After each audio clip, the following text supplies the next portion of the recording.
जय हिंद दोस्तों। उम्मीद करते हैं बहुत अच्छे होंगे। आप 12th क्लास में हैं या पास कर चुके हैं या अब एडमिशन लेकर आए हैं और आपने ये सर्च करना शुरू कर दिया है कि 12th क्लास के बाद में कौन कौन से सबसे बेस्ट ऑप्शन आप लोगों के लिए हो सकते हैं, क्योंकि ये एक बहुत ही ज़्यादा क्रूशियल पॉइंट है। यहाँ से आपके लाइफ का ये डिसीजन निकलेगा कि आप अपनी लाइफ में आने वाले टाइम पे आप किस तरह रहते हैं, अपनी ज़िंदगी किस तरह गुजारते हैं, आपकी जो फैमिली है वो कैसे रहने वाली है, आपकी अर्निंग्स कैसे रहने वाले हैं। ये सब कुछ चीज़ें कहीं ना कहीं 12th क्लास के बाद जब आप ग्रेजुएशन के लिए कोई कोर्स सिलेक्ट करते हैं तो उसके ऊपर डिपेंड करता है। तो आज अगर आप इस कोर्स में आ गए हैं ना, तो अब आप एक चीज़ को लेकर बेफिक्र हो जाइए। मैं आपको इतने सारे ऑप्शंस बताने वाला हूं कि आपके पास कोई कमी नहीं रहेगी किसी भी कोर्स की। प्लस साथ में हम क्या क्या इस कोर्स में आपको बताएंगे वो सब कुछ मैं आपको डिटेल में अभी इस पहले वीडियो में समझाऊंगा कि हम इस कोर्स में क्या क्या चीज़ें पढ़ने वाले हैं। तो बेसिकली अब आप बिल्कुल एक पेन पेपर ले लीजिए। हालांकि एक पीडीएफ भी आपको हम प्रोवाइड करेंगे इस कोर्स के बाद में, आप डाउनलोड कर सकते हैं उस पीडीएफ को और वहां से आपको सारे कोर्सेज की लिस्ट मिल जाएगी। तो इस कोर्स में जिसका टॉपिक है करियर आफ्टर 12th, मान लीजिए आप किसी भी फील्ड से हैं, आप पीसीबी से हैं, पीसीएम से हैं, आप किसी नॉन साइंस के कोर्स से हैं, आर्ट्स है, ह्यूमैनिटीज़ है, कॉमर्स है, आपको इसमें मैं आपको इतने सारे कोर्स ऑप्शंस बताने वाला हूं कि आपके पास में कोर्सेज की तो कोई कमी रहने वाली है नहीं। तो कोर्स को पूरा डिटेल में आखिर तक देखिएगा और लास्ट में आप हमें फीडबैक भी दे सकते हैं कि इसमें क्या क्या आपको कैसे पसंद आया है और क्या क्या चीज़ें आपकी काम की थी जो आपको अच्छी लगी। तो 12th क्लास वालों, दिल थाम के बैठो, पेन पेपर ले लो। आज हम बताने वाले हैं आपको सारे कोर्सेज के बारे में।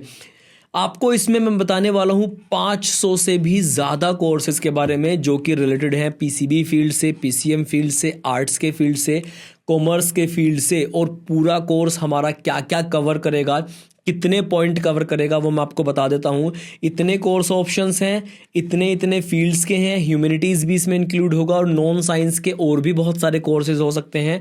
साथ ही में बहुत सारे बच्चों का ये कंसर्न रहता है कि भाई हमें तो सर ऐसे कोर्सेज बता दो जिनमें एंट्रेंस ना लगता हो। तो इन सारे फील्ड्स के हम ऐसे कोर्सेज भी बताएंगे जिनमें एंट्रेंस बेस्ड एडमिशन होगा और विदाउट एंट्रेंस बेस्ड भी एडमिशन होगा, जिनमें एंट्रेंस के बिना एग्ज़ाम हो जाता है। अब बहुत सारे बच्चे ऐसे हैं जिनको जेई एग्ज़ाम नहीं देना है, कुछ ऐसे भी हैं जिनको नीट का एग्ज़ाम नहीं देना है। तो वहाँ पर हमको ये ऑप्शन रख कर चलने पड़ेंगे कि आपकी लाइफ के लिए, आपके करियर के लिए ऐसा अच्छा कोर्स कौन सा है जिनमें बिना एंट्रेंस के भी एग्ज़ाम हो जाए, या जो बच्चे एंट्रेंस की प्रिपरेशन करेंगे भाई उनमें हिम्मत है वो कर सकते हैं, उनके लिए कौन से बेस्ट ऑप्शंस हो सकते हैं। साथ ही में ऐसे एक तो होता है कि नॉन एंट्रेंस बेस्ड कोर्स हैं, तो जिस कोर्स में एंट्रेंस नहीं हो रहा है उसमें एडमिशन कैसे होगा। उसमें एडमिशन करने का तरीका फिर होता है, कॉलेज क्या करता है, मेरिट लगाता है 12th क्लास के मार्क्स के बेसिस पर, फिर उसमें एडमिशन होता है। तो मेरिट बेसिस पर कौन कौन से कोर्सेज में एडमिशन मिल सकते हैं आपको, हम ये भी कवर करेंगे इसमें, इस पूरे कोर्स में।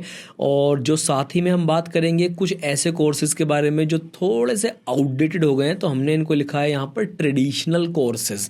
तो जो ट्रेडिशनल कोर्सेज की लिस्ट में आते हैं उनके बारे में भी डिटेल में बताएंगे।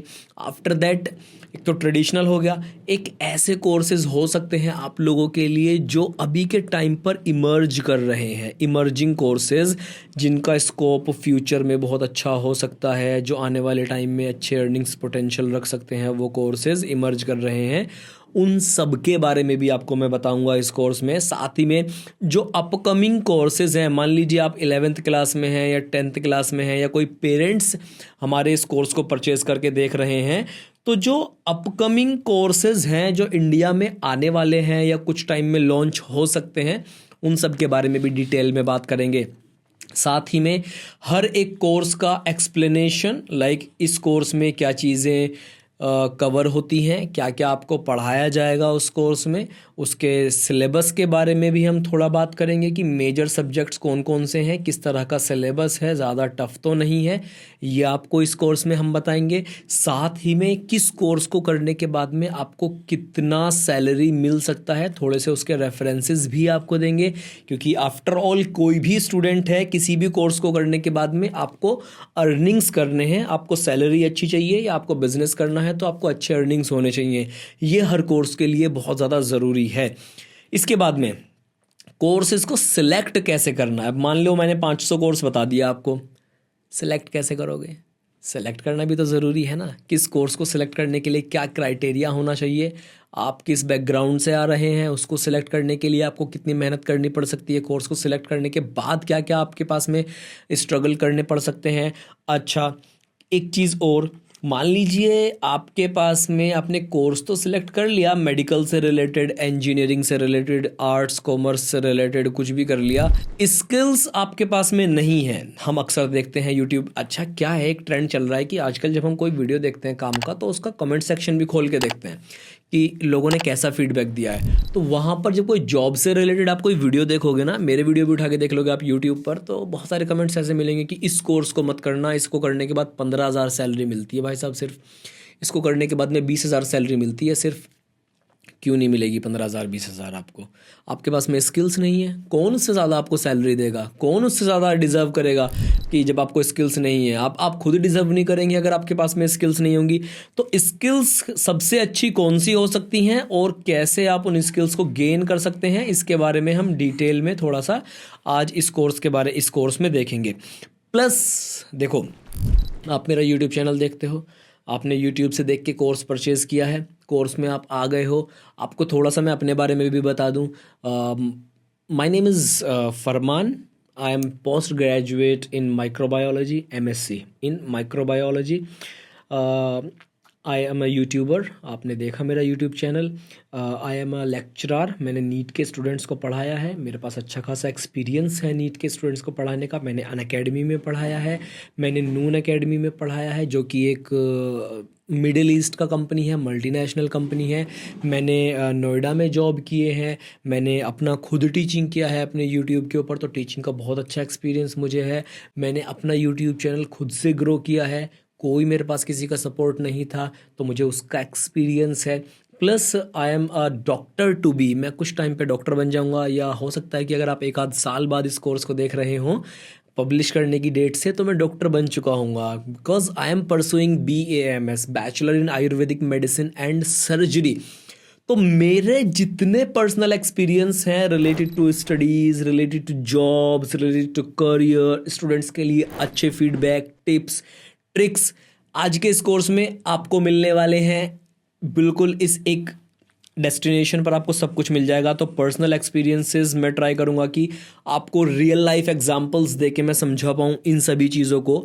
साथ ही में हम इसमें बात करेंगे डिप्लोमा कोर्सेज़ के बारे में, हम बात करेंगे डिग्री कोर्सेज़ के बारे में, हम बात करेंगे सर्टिफिकेट कोर्सेज़ के बारे में, या अगर इससे अलग हट के लाइक कुछ प्रोफेशनल कोर्सेज़ हैं, कुछ नॉन प्रोफेशनल कोर्सेज़ हैं, उन सब का भी सेग्रीगेशन आपको इस वाले कोर्स में अलग अलग हर एक फील्ड का देखने के लिए मिल जाएगा। इसके बाद में थोड़ा सा आगे चलते हैं। नाउ लेट्स टॉक अबाउट, हम इसमें सिर्फ ये नहीं बताएंगे कि ये कोर्स ऑप्शंस हैं, ये करियर ऑप्शंस हैं आपके पास में कि 12th के बाद ये चूज़ कर सकते हैं आप, बट इसमें हम ये भी इंक्लूड करेंगे हाउ टू ग्रो, आप ग्रो कैसे कर सकते हैं।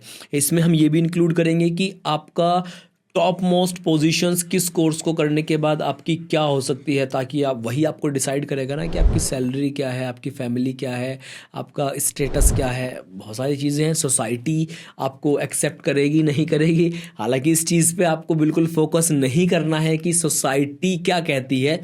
आपको अपने दिमाग की, दिल की और अपने फैमिली मेम्बर्स की बात सुन सकते हो। सोसाइटी के ऊपर ज़्यादा मत जाइएगा, अदरवाइज़ आप लोग डिप्रेशन में जा सकते हो।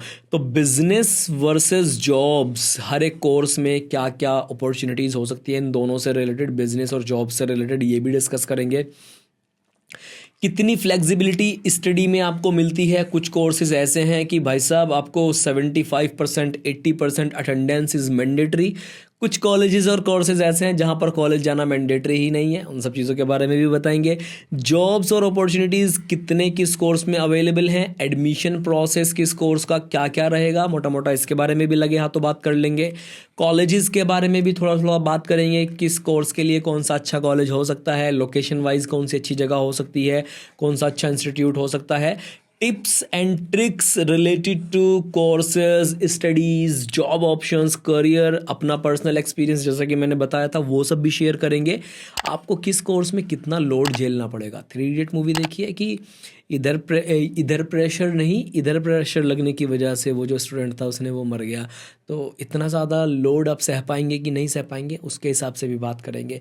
किसी भी स्टूडेंट को छोड़ेंगे नहीं। अगर आप कोर्स परचेज़ करके आए हैं तो आपको पूरा वर्थ इट फील होगा, पूरा एकदम अच्छे से सेटिस्फेक्शन मिलेगी। साथ ही में आपको कहीं ना कहीं मेरे कॉन्टैक्ट डिटेल्स भी दिख जाएंगे, आप व्हाट्सएप वगैरह पर भी कॉन्टैक्ट कर सकते हैं।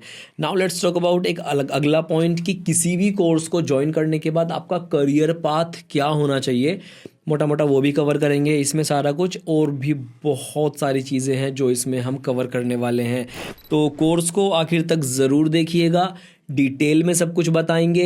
ये तो वो चीज़ें थी जो मेरे जहन में आ गई और जो मेरे माइंड में आ गई, मैंने यहाँ पर मेंशन करके आपको दिखाई हैं। हम इस कोर्स में वो सब भी कवर करेंगे।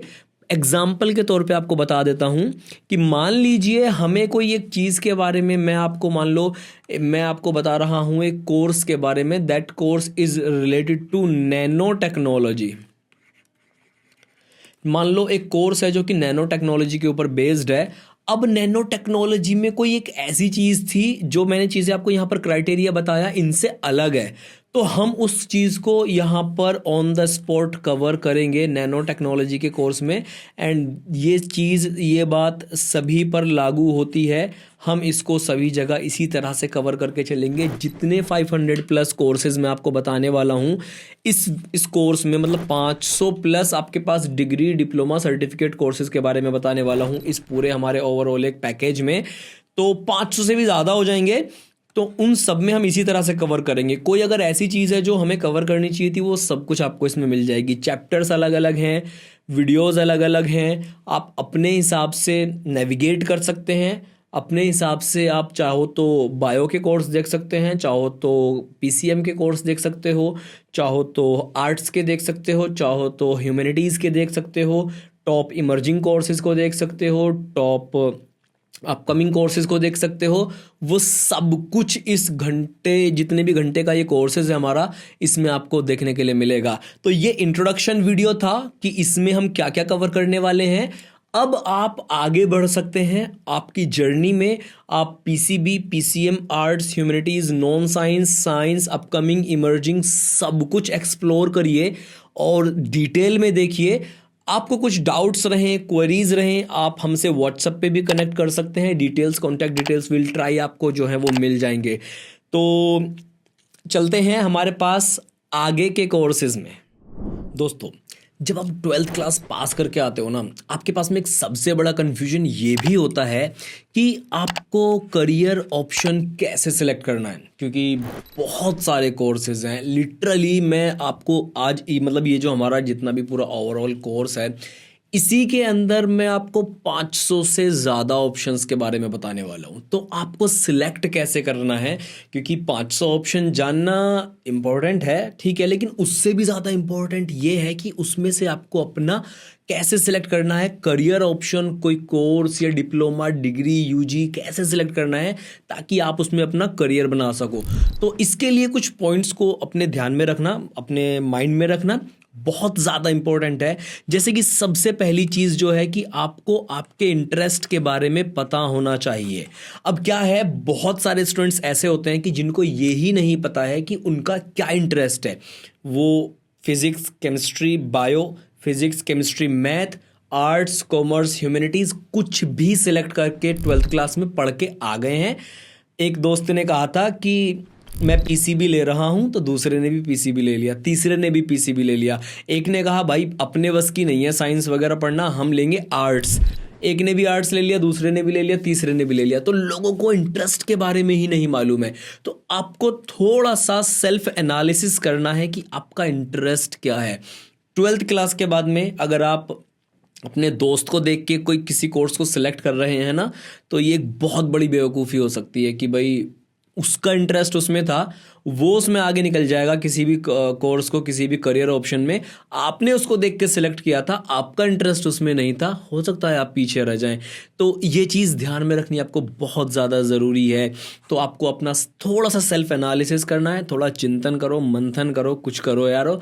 अपने एनालिसिस करके अपने इंटरेस्ट के बारे में पता लगाओ। और अगर किसी का इंटरेस्ट नहीं बन पा रहा है किसी में, तो उसके लिए क्या स्टेप है, आप ये देखो कि आपको कौन सा सब्जेक्ट पढ़ने में अच्छा लगता है, किस चीज़ के बारे में आपको सुनना अच्छा लगता है, किस चीज़ की इंफॉर्मेशन आपको लेनी अच्छी लगती है।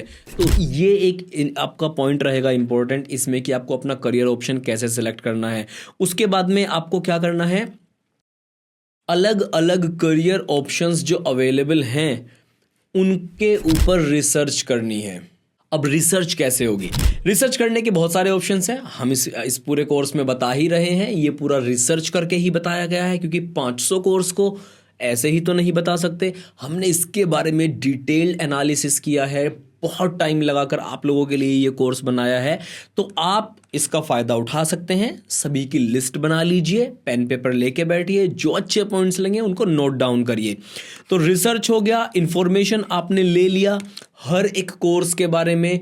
उसके बाद आप किसी निष्कर्ष को निकाल सकते हैं, कंक्लूजन पर पहुंच सकते हैं कि भाई ये वाला ऑप्शन मेरे लिए अच्छा है, मैं इसमें जाऊंगा। मेरा दोस्त क्या सिलेक्ट कर रहा है वो एक अलग बात है, वो भी एक अलग चीज़ है कि दोस्त बनते ही तब है कि जब दोनों का ऑलमोस्ट सेम इंटरेस्ट होता है। तो हो सकता है आप दोस्तों का सेम इंटरेस्ट हो तो आप सेम कोर्स सेलेक्ट कर लें। चलिए, वो एक अलग बात हो जाएगी।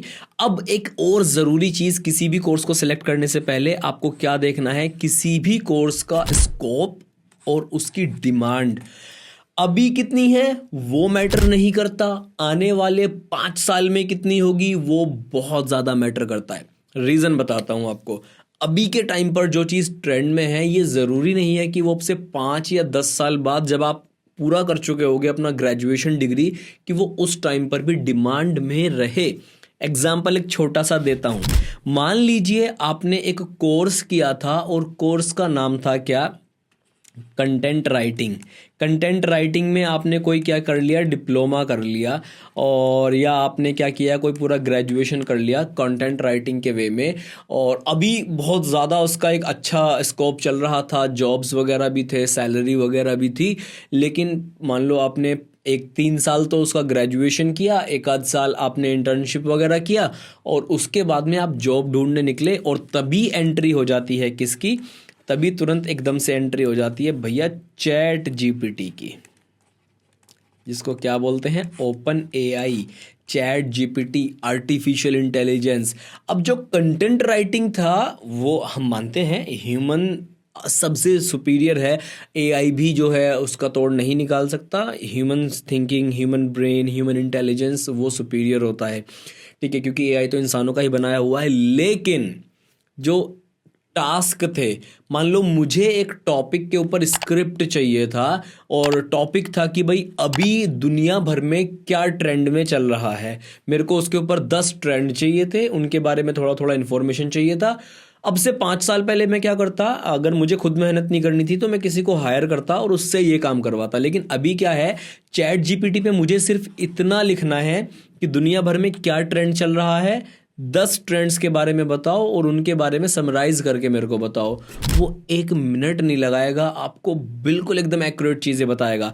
तो आपको ये एनालाइज करना है कि कौन सा कोर्स ऐसा है जिसका फ्यूचर में थोड़ा आगे 5, 10, 15 साल बाद अच्छा खासा डिमांड रहने वाला है। थोड़ा सा एनालाइज करोगे तो पता चल जाएगा। एक और एग्जांपल देता हूँ। अब से पहले क्या होता था, ट्रेडिशनल कोर्सेज मैं कहूँगा अब उनको, जैसे कि बीएससी होती थी। बीएससी किस में करते थे लोग बाग, बीएससी सिंपल सब्जेक्ट्स में करते थे। बीएससी सिंपल आपने मैथ में कर लिया, बीएससी आपने सीबीजेड में कर लिया, केमिस्ट्री बॉटनी जूलॉजी में कर लिया। बीएससी आपने किस में कर लिया, सिंपल आपने बहुत बेसिक सब्जेक्ट आपने सिंगल एक सब्जेक्ट फिजिक्स में कर लिया। बीएससी आपने केमिस्ट्री में कर लिया, बीएससी आपने जो है बॉटनी में कर लिया। तो ये इस तरह के पहले ग्रेजुएशन के सब्जेक्ट चलते थे। उनके बाद में जॉब भी लग जाती थी, गवर्नमेंट प्राइवेट, और इजीली आपका मैनेज हो जाता था। अभी के टाइम पर क्या है, अभी के टाइम पर सिनेरियो थोड़ा ऐसा है कि भाई साहब चीज़ें हो गई हैं थोड़ा इवॉल्व। अगर अब आप बीएससी कर रहे हो ना, तो अब आप करो बीएससी डेटा साइंस में, मैथमेटिक्स की जगह किस में करोगे, डेटा साइंस में करो, क्योंकि आने वाला टाइम सारा का सारा डेटा के ऊपर डिपेंड करता है। ये चैट जीपीटी, ओपन एआई, ये सब डेटा लैंग्वेज मॉडल्स ही हैं, लार्ज लैंग्वेज मॉडल्स ही हैं, ये सब एलएलएम ही हैं। तो आपको डिमांड के बारे में पता करनी है। हम लोग इसमें बताएंगे जो जो कोर्सेज हैं कि किसका आने वाले टाइम में ज़्यादा डिमांड रह सकता है, ये ज़रूरी चीज़ हो गई। इसके बाद इसमें हमें क्या करना है, हमें ये भी देखना है कि भाई डिमांड तो हो साथ में, और उसमें हम हायर एजुकेशन ले पाएँ। हर एक कोर्स में ज़रूरी नहीं है हायर एजुकेशन मैंडेटरी है और अच्छी भी है। बहुत सारे कोर्सेज ऐसे हैं जो स्किल बेस्ड हैं, आपने ग्रेजुएशन किया, स्किल्स एक्वायर किए, कुछ सॉफ्ट स्किल्स, कुछ हार्ड स्किल्स सीखे आपने, और अपने करियर पाथ पे आप निकल पड़े। लेकिन कुछ कोर्सेज ऐसे हैं, स्पेशली मेडिकल के फील्ड में मैं कहूँगा कि उसमें पोस्ट ग्रेजुएशन या हायर एजुकेशन पीएचडी बहुत अच्छी रहती है, तो उसके बारे में भी डिस्कस करेंगे हम। ये भी आपको जो है चूज़ कर, अपना कोई भी करियर पाथ चूज़ करते टाइम ध्यान में रखना है, जहन में ये बात आपको रखनी है। थोड़ा सा आपको लॉन्ग टर्म के बारे में सोचना है, अपने गोल्स ऐसे रखिए जो आपको लॉन्ग टर्म में अचीव करने हैं, ना कि ये कि भाई एक डिप्लोमा कर लो, मुझे तो इस हॉस्पिटल में 15,000 की जॉब मिल जाएगी, मुझे तो इस कंपनी में 10,000 की जॉब मिल जाएगी और मैं खुश हूँ, मेरी ज़िंदगी गुजर रही है। ऐसा नहीं करना है।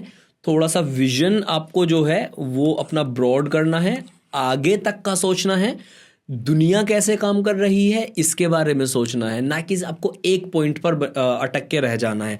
इसके बाद में जो अभी मैंने बोला था आपको, ट्रेडिशनल कोर्सेज से थोड़ा सा बचना है आपको।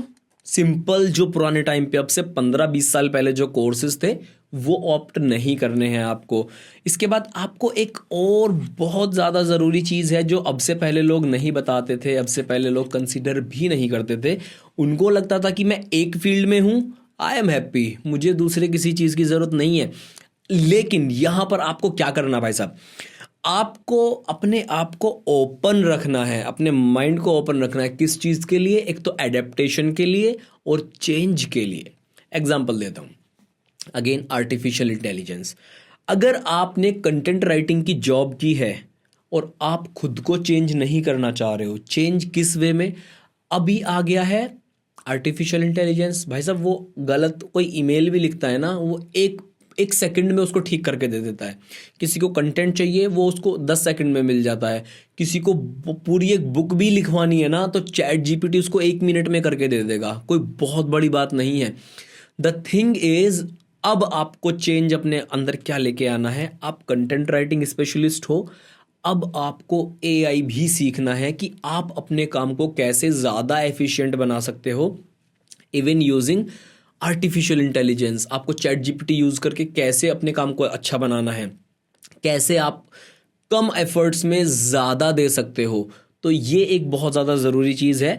या हो सकता है फ्यूचर में कोई एक ऐसी चीज़ आ जाए जो आपको सीखनी पड़े, तो आप एडेप्टेशन प्लस चेंजेस दोनों के लिए अपने माइंड को अपने दिल को खुला रखिए कि मैं एक्सेप्ट करूँगा, मुझे इवोल्यूट करने में कोई प्रॉब्लम नहीं है, क्योंकि इवोल्यूशन के बिना शायद आप मार्केट में टिक भी नहीं पाएंगे। एक लिस्ट बना लीजिए, किस कोर्स में कौन सी चीज़ें आपको अच्छी लगी, कौन सी चीज़ें आपको बुरी लगी, या फिर कोई आप कॉलेज सेलेक्ट करने वाले हैं तो घर से कितना दूर है, हॉस्टल लेंगे नहीं लेंगे, आपको ड्यूरेशन कितना लगेगा, कितना पैसा खर्च होने वाला है आपका। ज़रूरी है ये सब चीज़ें, क्योंकि आफ्टर ऑल ये एक आपका इन्वेस्टमेंट है। 3 साल 4 साल 5 साल का कोर्स है, आपका इन्वेस्टमेंट कितना लग जाएगा उसमें। पैसे तो अगर आप खुद कमा रहे हैं, शायद स्टूडेंट लाइफ में 12th क्लास के बाद खुद से कोई ही कमाता होगा, पेरेंट्स के पैसों पे करोगे, तो इन्वेस्टमेंट देख लो, फादर से खुल के डिस्कस कर लो इस चीज़ को कि पिताजी इसमें इतने पैसे लगने वाले हैं, अगर आप अफोर्ड कर सकते हैं तो क्या मैं कर लूँ। एक बहुत बड़ी कमी जो मैंने नोटिस की, क्योंकि मैं करियर काउंसलिंग करता हूँ, तो मैंने एक बहुत बड़ी कमी नोटिस की, बताता हूँ। मैंने एक बच्चे को कहा, वो क्या था, ठीक ठाक फैमिली से था और नीट में उसके लगभग 400 के आसपास मार्क्स थे।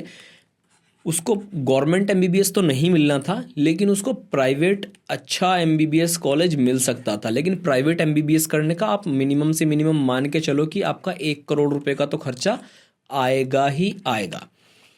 फैमिली उसकी ठीक ठाक थी। मैंने उस बच्चे को बोला कि आप अगर कर सकते हो तो प्राइवेट एमबीबीएस कर लो।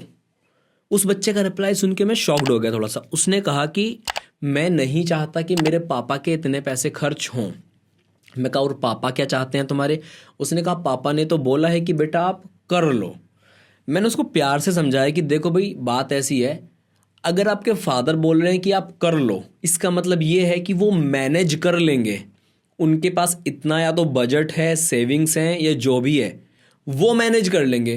तुम खुद के बाप मत बनो कि मुझे इतना खर्चा नहीं करवाना है। रीज़न बताता हूँ। अगर आपने अपने पापा के 1 करोड़ अभी बचवा दिए जो सेविंग्स में रखे थे, ठीक है चलो बहुत अच्छी बात है, आप एक केयरिंग सन हो, केयरिंग डॉटर हो, पेरेंट्स के बारे में सोचते हो। सेविंग्स में जो रखे थे, आने वाले 5 साल बाद ये पैसे, रखे हुए पैसे की वैल्यू कम होती है क्योंकि चीज़ों की महंगाई बढ़ती जाती है। लेकिन अगर आपने ये 5 साल के लिए ये 1 करोड़ का इन्वेस्टमेंट करा लिया था और अब आप क्या हो चुके थे, एमबीबीएस डॉक्टर बन चुके थे, तो अब आप आने वाले 5 साल में इजीली 1 करोड़ अपने फादर को कमा के दे सकते हो। डिपेंड करता है कि आपके पास में स्किल्स अच्छे होने चाहिए, आपको काम करना आना चाहिए। अदरवाइज फिर मेरे वीडियो के नीचे जाके कमेंट करोगे कि इसमें 25,000 की जॉब लगती है। फिर स्किल्स ज़रूरी हैं। तो ये 1 करोड़ को आपने यूटिलाइज किया, ये इन्वेस्टमेंट हो गया, और आपने फिर उस 1 करोड़ को कैसे कमाना है उसके ऊपर रास्ता ढूंढना शुरू किया। और फिर आप सिर्फ 1 करोड़ नहीं, अपने लाइफ टाइम में न जाने कितने 1 करोड़ कमाओगे। तो आप खुद के फादर मत बनिए कि मुझे अपने फादर का पैसा नहीं खर्च करवाना है। अगर वो कह रहे हैं कि कर लो तो कर लो। ये एक बहुत ज़रूरी चीज़ है।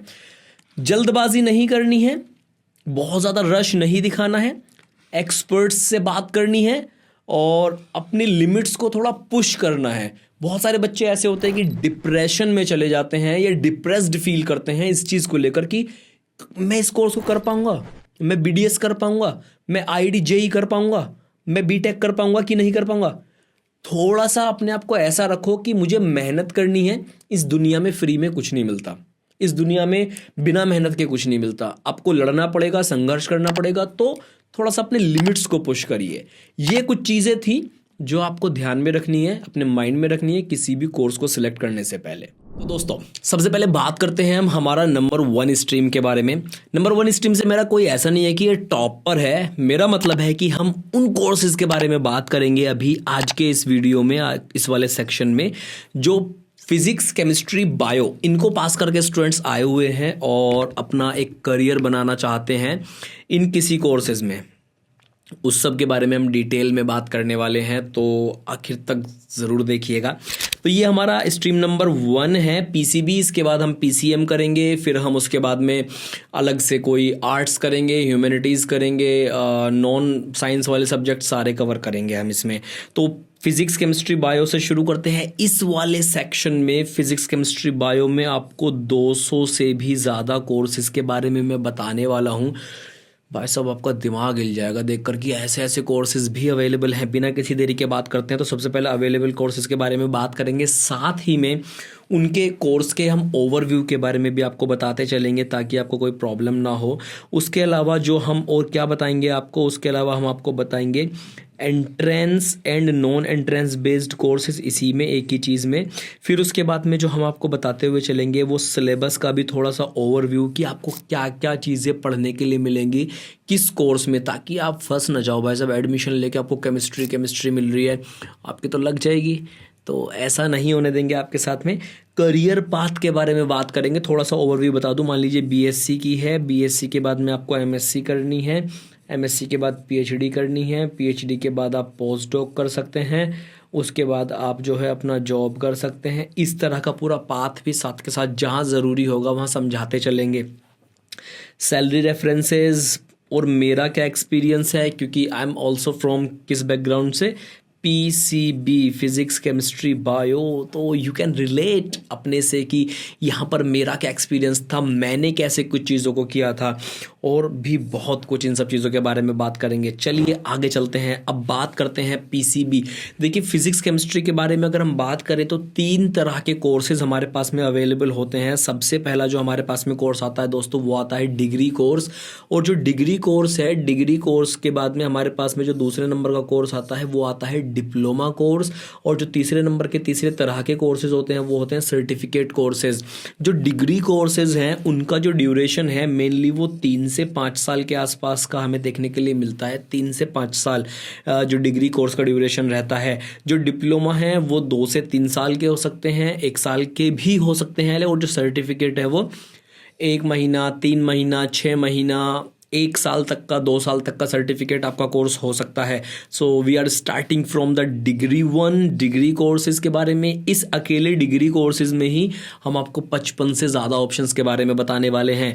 तो 3 से 5 साल के बीच के आसपास के ये कोर्सेज रहेंगे। सबसे पहले शुरू में हम बात करते हैं जो फिजिक्स केमिस्ट्री बायो में सबसे टॉप का ऑप्शन कंसिडर किया जाता है, as you all know, MBBS 4.5 years का एक classroom programme plus 1 year of internship, तो 5.5 ईयर्स का ये एक प्रोग्राम आपको देखने के लिए मिलता है, जिसमें आप पूरा मेडिसिन पढ़ेंगे, पूरा सर्जरी पढ़ेंगे, क्योंकि MBBS medicine plus surgery under graduation है, तो सारा कॉम्बिनेशन आप पढ़ेंगे, पीडिया वगैरह सब कुछ। तो डॉक्टर बनने के लिए आपको MBBS करना पड़ेगा। अगर आपको एलोपैथिक या मॉडर्न मेडिसिन प्रैक्टिस करनी है तो आपको MBBS करना पड़ेगा। MBBS करने के लिए यहाँ पर एक चीज़ कंपलसरी है, आपको नीट का एग्ज़ाम जो है वो पास करना पड़ेगा। बिना नीट एग्ज़ाम पास किए आप डॉक्टर नहीं बन पाएंगे, तो एक ये बहुत ज़रूरी चीज़ हो गई। इसके बाद में अगर आप MBBS करना चाहते हैं प्राइवेट कॉलेज से, तो प्राइवेट कॉलेज से आप ये मान के चलिए आपका मिनिमम 1 करोड़ रुपए का तो आप अपना बजट मान करके चलिए कि आपको इतना खर्चा तो लगने वाला है प्राइवेट MBBS में। उसके बाद आप MBBS करेंगे, MBBS के बाद में आप MD भी करेंगे या फिर MS करेंगे, डिपेंड्स अपॉन योर इंटरेस्ट कि आपको किस में इंटरेस्ट है। तो MD MS करने में भी आपका 1 से 1.5-2 करोड़ रुपए लग जाएगा। उसके बाद आपको जो है इसमें DM वगैरह भी कर सकते हैं स्पेशलाइजेशन के लिए, MCH वगैरह भी कर सकते हैं स्पेशलाइजेशन वगैरह के लिए। तो MBBS एक बहुत अच्छा ऑप्शन है जिन लोग को मेहनत करने में कोई प्रॉब्लम नहीं है। नीट का एग्ज़ाम क्वालिफाई करो, मेहनत करो, पास करो, एडमिशन लो और डॉक्टर बनो। तो ये तो सबसे कॉमन जिसके बारे में सबको मालूम होता है डॉक्टर बनने के लिए क्या करना है, वो ऑप्शन है। जिन लोगों को मॉडर्न पढ़ाई पढ़नी है, एलोपैथिक मेडिसिन प्रैक्टिस करनी है, बट उनको सिर्फ टीथ, टूथ या ओरल हेल्थ से रिलेटेड करना है, उनके लिए BDS is one of the best option. आपको पूरा मॉडर्न साइंस है, लेकिन it is limited to oral health, oral surgeries, tooth या फिर ओरली जितनी भी हो, रिकंस्ट्रक्टिव सर्जरीज वगैरह में भी आता है। BDS करेंगे, BDS के बाद आप MDS करेंगे, MDS के बाद में आप कोई और स्पेशलाइजेशन, सुपर स्पेशलाइजेशन जो है वो आप कर सकते हैं और आप इसमें अच्छी अर्निंग्स कर सकते हैं। इनमें तो अर्निंग्स का कोई डाउट है ही नहीं। जॉब करिए, गवर्नमेंट जॉब करिए, प्राइवेट जॉब करिए, अपना हॉस्पिटल लगाइए, सारे कुछ फील्ड्स में इसमें चीज़ें अवेलेबल होती हैं। बट द थिंग इज, अगर आप नीट का एग्ज़ाम पास करते हैं तो नीट का एग्ज़ाम पास करने के बाद MBBS गवर्नमेंट कॉलेज में आपको एडमिशन लेने के लिए इस बार तो कम से भी कम 660 प्लस नंबर चाहिए। तो 2024 में, अगले साल आप मान के चलिए कम से भी कम, अगर आपको सेफ स्कोर जानना है तो बता देता हूँ, 680 प्लस आप स्कोर करेंगे तो आपको इजीली गवर्नमेंट कॉलेज मिल जाएगा MBBS में। तो BDS का हाल है कुछ ऐसा कि आपको 600 से प्लस करना पड़ेगा स्कोर, 620 से प्लस, 630 से प्लस, तब आपको जो है वो BDS मिलेगा। बट अगर आपको एक और तड़कता भड़कता कोर्स करना है जिसका सेम ड्यूरेशन है, 4.5 साल क्लासरूम, 1 साल इंटर्नशिप हॉस्पिटल वगैरह में, तो यहाँ पर कुछ कोर्सेज और भी आते हैं जिन्हें हम लोग कहते हैं आयुष कोर्सेज। और आयुष कोर्सेज जो है दोस्तों वो बहुत कमाल के हैं। इसमें सबसे पहला जो है वो आयुर्वेदा यानी कि BAMS है, BAMS सेम ड्यूरेशन है। अगर गवर्नमेंट कॉलेज में आपको एडमिशन लेना है BAMS में तो आपको जो है इसके लिए 600 प्लस मार्क्स चाहिए आपको इजीली। सेफ मार्क्स बता रहा हूँ, ऐसे 580 पे भी एडमिशन मिले हैं, सेफ मार्क्स बता रहा हूँ। 600 प्लस नीट में आपको स्कोर करना पड़ेगा और आपको इसमें एडमिशन मिल जाएगा BAMS में। BAMS में आपको बहुत सारी चीज़ें पढ़ने के लिए मिलेंगी। आप मॉडर्न पूरा साइंस पढ़ोगे, मॉडर्न के साथ साथ आप क्या पढ़ोगे, आयुर्वेद पढ़ोगे, और आप प्रैक्टिस भी कर सकते हैं मॉडर्न भी। जितना आपको पढ़ने में, जितना आपका सिलेबस में है ना, वो सब कुछ आप प्रैक्टिस कर सकते हैं, वो सब कुछ आप यूज़ कर सकते हैं। सर्जरीज जितने आपके सिलेबस में है या जो आपने प्रैक्टिस की हैं, जिनकी आपको ट्रेनिंग मिली है एज पर लॉ, आप वो सब कुछ प्रैक्टिस कर सकते हैं। तो जिन लोगों को MBBS नहीं मिल रहा वो लोग कंसीडर कर सकते हैं BAMS, या जिनको एक अलग ही साइंस पढ़नी है, जिनको एक अलग ही साइंस पढ़नी है वो लोग कंसीडर कर सकते हैं BAMS, क्योंकि ये एक अलग ही कॉन्सेप्ट है ट्रीटमेंट का। इसके मेडिसिन के रिजल्ट्स बहुत अच्छे हैं। BAMS करके आप क्या कुछ कर सकते हैं, थोड़ा सा उसके बारे में बताता हूँ। BAMS करके आप जो है आप MD कर सकते हैं, आप MS कर सकते हैं, आप PhD कर सकते हैं आगे जाके। BAMS को इंक्लूड कर दिया गया है UGC नेट में।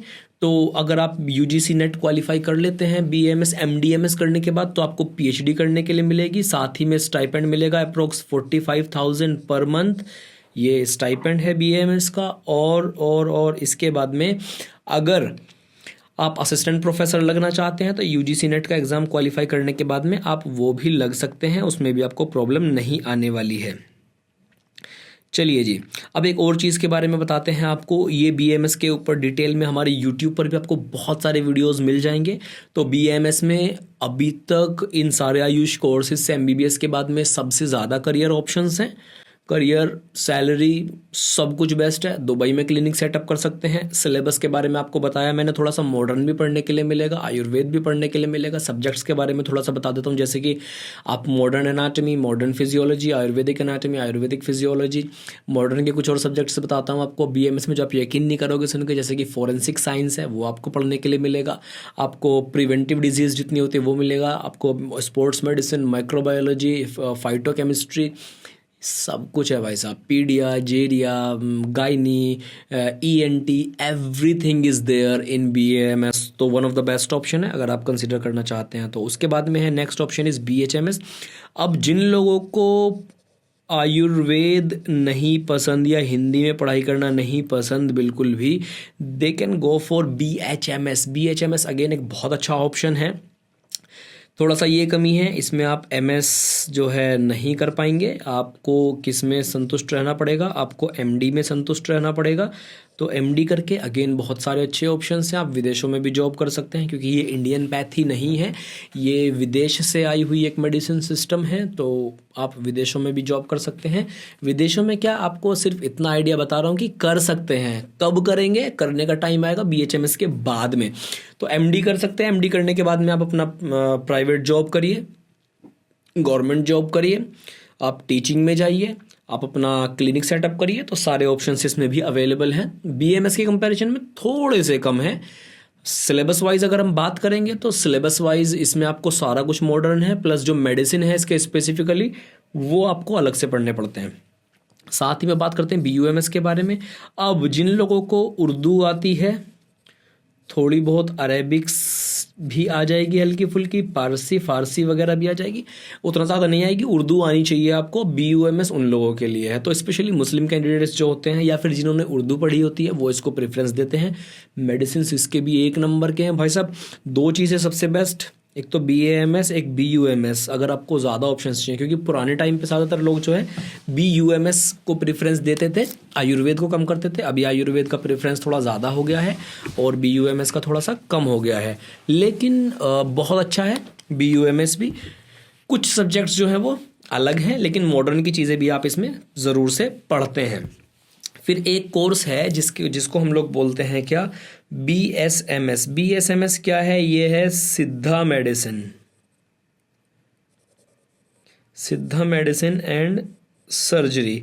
ये साउथ में बहुत ज़्यादा चलता है, तो इसकी डिमांड आयुर्वेद से ज़्यादा है साउथ इंडिया में। तो ये बहुत ज़बरदस्त है वहाँ पर। इसमें बहुत सारे जॉब्स, इसके सब कुछ अवेलेबल है। इसमें सिद्धा मेडिसिन एक अलग तरीके का थोड़ा सा कॉन्सेप्ट है, कम्प्लीटली रिलेटेड टू आयुर्वेदा और से रिलेटेड है, लेकिन थोड़ा सा एडवांस हम कह सकते हैं मेडिसिन के टर्म्स में। तो वहाँ पर बहुत ज़्यादा प्रैक्टिस भी किया जाता है। अब जिन लोगों को अभी के टाइम पर बिना नीट के एडमिशन चाहिए, इनमें तो एडमिशन होगा आपका नीट बेस पर। तो ये सारे के सारे क्या हैं, एंट्रेंस बेस्ड हैं, ये सारे के सारे नीट बेस्ड कोर्सेज हैं। But if you want admission without NEET then go for BNYS। BNYS क्या है, bachelor in naturopathy and yogic sciences. तो इसमें क्या है दोस्तों, BNYS में सिंपली आपको जो है ज़्यादा जोर दिया गया है नेचुरोपैथी पर। अब जो ये नेचुरोपैथी है ना, ये बिना मेडिसिन के कैसे हील किया जा सकता है, उस हीलिंग प्रोसेस के ऊपर पूरा का पूरा डिपेंड है। प्लस नेचुरल तरीके से कैसे किसी इंसान का ट्रीटमेंट किया जा सकता है, प्लस हम मेडिसिन का साइड इफ़ेक्ट कैसे कम से कम कर सकते हैं उसके ऊपर डिपेंड है। प्लस ये योगा के ऊपर डिपेंड है कि योगिक एक्सरसाइजेज, योगिक ट्रीटमेंट कैसे किया जा सकता है। बिना नीट के भी एडमिशन मिल रहे हैं, आने वाले टाइम पे नीट से मिलेंगे। ऑप्शंस बहुत सारे हैं, स्पेशली वो लड़के लड़कियां या वो स्टूडेंट्स जो न्यूट्रिशनिस्ट बनना चाहते हैं, डाइटिशियन बनना चाहते हैं। मैं कह रहा हूँ BSc या वो सब ना करके आप BNYS करो, नाम के आगे भी डॉक्टर लगेगा। प्लस इसमें वो सारी की सारी चीज़ें अवेलेबल हैं। फिजियोथेरेपी के बहुत सारे थेरेपीज इसमें अवेलेबल हैं। रिहैब सेंटर आप इसको करने के बाद लगा सकते हैं, और इसको करने के बाद आप दुबई वगैरह में भी अपना नेचुरोपैथिक क्लिनिक वगैरह सेटअप कर सकते हैं। इंडिया में भी जॉब्स कर सकते हैं और अपना हॉस्पिटल क्लिनिक वगैरह भी लगा सकते हैं। तो अगेन एक बहुत अच्छा ऑप्शन है BNYS। आफ्टर दिस BNYS हमारे पास में बहुत सारे कोर्सेज हैं which are related to medical field, paramedical, या फिर हम कहेंगे नॉन मेडिकल हैं बट कैसे हैं, बायोलॉजिकल हैं। मतलब कि उनमें बायो आपको देखने के लिए मिलेगी बट मेडिकल फील्ड से रिलेटेड नहीं है। तो इसके बारे में थोड़ा सा डिटेल में एक बार डिस्कशन कर लेते हैं कि भाई साहब इसमें क्या चीज़ें हैं। इसमें जो ज़रूरी चीज़ें रहेंगी वो ये हैं कि सबसे पहला जो जिसको हम लोग मेडिकल कह लो या पैरामेडिकल कह लो, BSc नर्सिंग है भाई साहब। इन सब के बाद में नाम के आगे तो डॉक्टर नहीं लगेगा, बट आपको काम वो करना पड़ेगा सारा के सारा जो मेडिकल से रिलेटेड है। आप हॉस्पिटल संभालोगे, पूरा नर्सिंग स्टाफ, आप इमरजेंसी में हैं, आप जो है ट्रॉमा सेंटर में नर्सिंग स्टाफ में हैं। बहुत सारे नर्सिंग के इसमें आगे जाके स्पेशलाइजेशन भी हो जाते हैं। इसमें गवर्नमेंट जॉब्स भी इंडिया में काफ़ी अच्छे गवर्नमेंट जॉब्स हैं नर्सिंग वगैरह में। थोड़ा सा कुछ डिटेल में बता देता हूँ। देखो सिलेबस तो आपका सारा का सारा वही है जो ऑलमोस्ट MBBS वाले पढ़ते हैं, नर्सिंग वाले भी वही पढ़ते हैं, बस थोड़ा सा पोस्ट नीचे रह जाता है।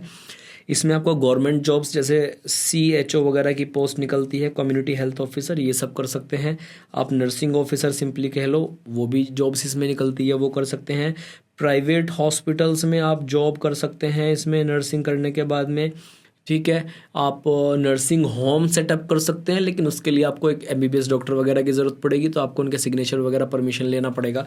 वो सब कुछ आप कर सकते हैं। तो नर्सिंग नीट से भी एडमिशन होते हैं, विदाउट नीट भी होते हैं, और CET एग्ज़ाम से भी होते हैं, या आपका अलग अलग स्टेट का कोई एक अलग एलिजिबिलिटी एग्ज़ाम हो सकता है, उससे भी इसमें एडमिशन होते हैं। अगेन एक बहुत अच्छा ऑप्शन है जिन लोग को मेडिकल फील्ड में रहना है, बहुत बढ़िया है।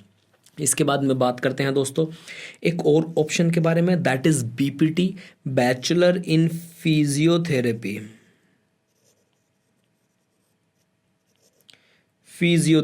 अब फिजियोथेरेपी एक मोटा मोटा आपको बताता हूँ मैं।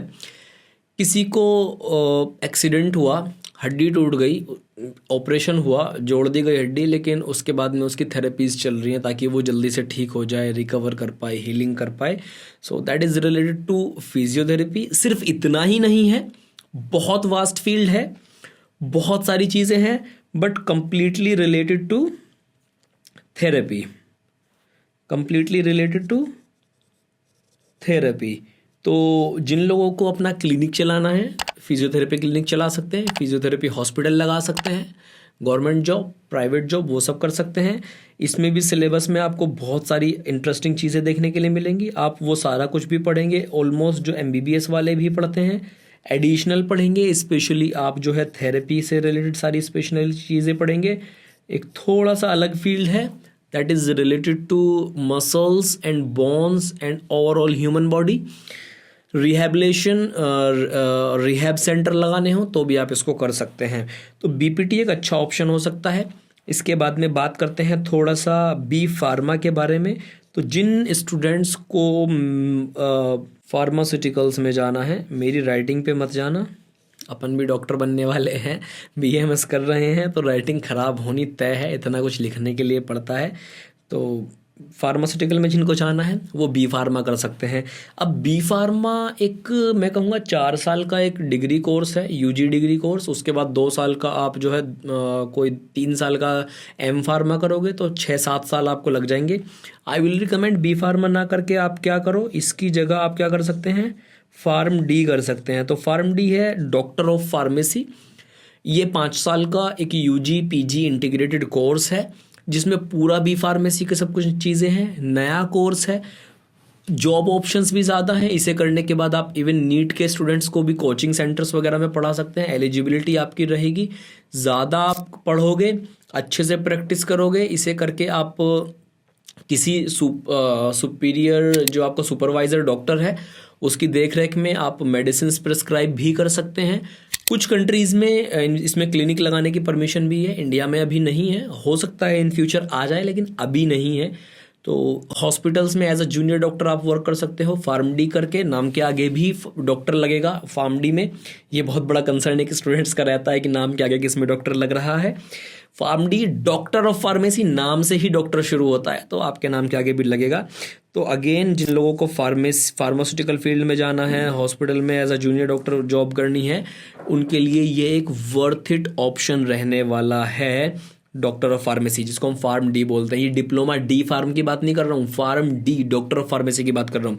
फिर इसके बाद में एक और ऑप्शन आ जाता है इसमें, जिसको हम लोग बोलते हैं क्या, पैरामेडिकल में क्या है, BSc MLT, BSc medical laboratory technician. या फिर इसका एक और दूसरा ऑप्शन होता है जिसको हम लोग बोलते हैं बीएमएलटी, ये इसमें आ जाता है। तो जिनको लेबोरेटरी का सारा वर्क सीखना है, लेबोरेटरी में अपना करियर बनाना है, चाहे आप इसमें एमएससी एमएलटी करें, चाहे पीएचडी करें, चाहे आप अपना लेबोरेटरी सेटअप करें, चाहे आप इसमें गवर्नमेंट जॉब, प्राइवेट जॉब कुछ भी करें, उनके लिए लेबोरेटरी से रिलेटेड एमएलटी कोर्स है। क्योंकि आपने देखा होगा डायग्नोस्टिक्स भाई साहब जिसका चल जाता है सेंटर वो माला माल, और बहुत अच्छे अर्निंग्स हैं। डायग्नोस्टिक्स सेटअप लगाना बहुत कॉस्टली भी पड़ता है, तो इसमें आप रिलेटेड टू डायग्नोसिस, डिजीज़ का डायग्नोसिस जितना भी है वो सब कुछ आप इसमें पढ़ोगे। और बिना नीट के एडमिशन होते हैं प्राइवेट कॉलेजेस में, गवर्नमेंट के लिए कोई एग्ज़ाम देना पड़ सकता है या मेरिट बेसिस पर एडमिशन हो सकते हैं। तो अगेन एक बहुत अच्छा ऑप्शन है। पीसीबी स्टूडेंट्स को एक बहुत ज़्यादा क्यूरियोसिटी एक चीज़ को लेकर रहती है, रेडियोलॉजी, कि भाई अगर वो रेडियोलॉजी कर लेते हैं तो क्या वो एमबीबीएस रेडियोलॉजिस्ट के बराबर काम कर पाएंगे कि नहीं कर पाएंगे। देखिए रेडियोलॉजी आप एक तो एमबीबीएस करके कर सकते हैं, दूसरा आप बीएससी रेडियोलॉजी कर सकते हैं ग्रेजुएशन।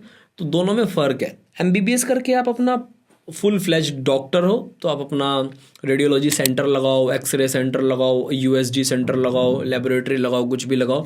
बट बीएससी करके आप अपना सेंटर अगर लगाना चाहते हो तो आपको ज़रूरत पड़ने वाली है फिर एमबीबीएस करके जो गया है ना रेडियोलॉजिस्ट बना है उसकी ज़रूरत आपको पड़ने वाली है।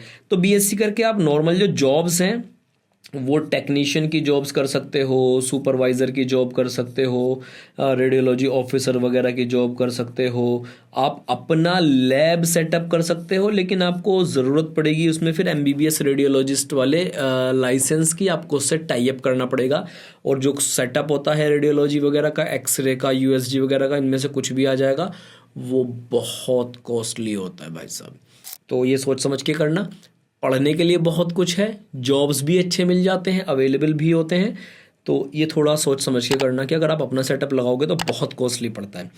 So next option is BSc optometry. BSc optometry is related to the eyes, और इसमें कई बार एक पोर्शन और ऐड कर देते हैं ईयर वाला, तो हियरिंग से रिलेटेड वगैरह हो जाता है। आइज के जितने भी इक्विपमेंट्स होते हैं, मशीनरी होते हैं, किसी का आंखों का नंबर कम हो गया है, उसको सुनने में प्रॉब्लम होगी, ऑप्टोमेट्री के साथ आई विल रिकमेंड कि आप कोई ऐसा भी को ऑप्शन चूज करें जिसमें कि हियरिंग एड्स वगैरह का भी सारा कुछ हो, जिसमें आपको हियरिंग डिवाइसेस जितना होती हैं उन सब में भी आप डील करें। ये उसी के साइंस से रिलेटेड होता है। डिप्लोमा भी इसमें आपको करने के लिए मिल जाएगा। इसमें आपको डिग्री कोर्सेज तो हम अभी बता ही रहे हैं, ये भी करने के लिए मिल जाएगा। तो इसको वो लोग करना ऐसे एरिया में जिन लोगों को रहना है जहाँ पर पॉपुलेशन तो अच्छा खासा है लेकिन इस तरह के सुविधा बहुत कम देखने के लिए मिलती है, वो लोग इसको कर सकते हैं। उसके बाद एक और ऑप्शन है बीएससी में डायलिसिस टेक्नोलॉजी। अब ये डायलिसिस क्या होता है बेसिकली मैं आपको बताऊं, this is related to kidneys. अब किडनी क्या करती है, ब्लड फिल्ट्रेशन का काम करती है किडनी। अब मान लो किडनी किसी इंसान की, किसी मेल फीमेल किसी भी किडनी ने काम करना बंद कर दिया, उस कंडीशन में ज़रूरत पड़ती है किस चीज़ की, डायलिसिस की। ये एक आर्टिफिशियल किडनी की तरह वर्क करता है।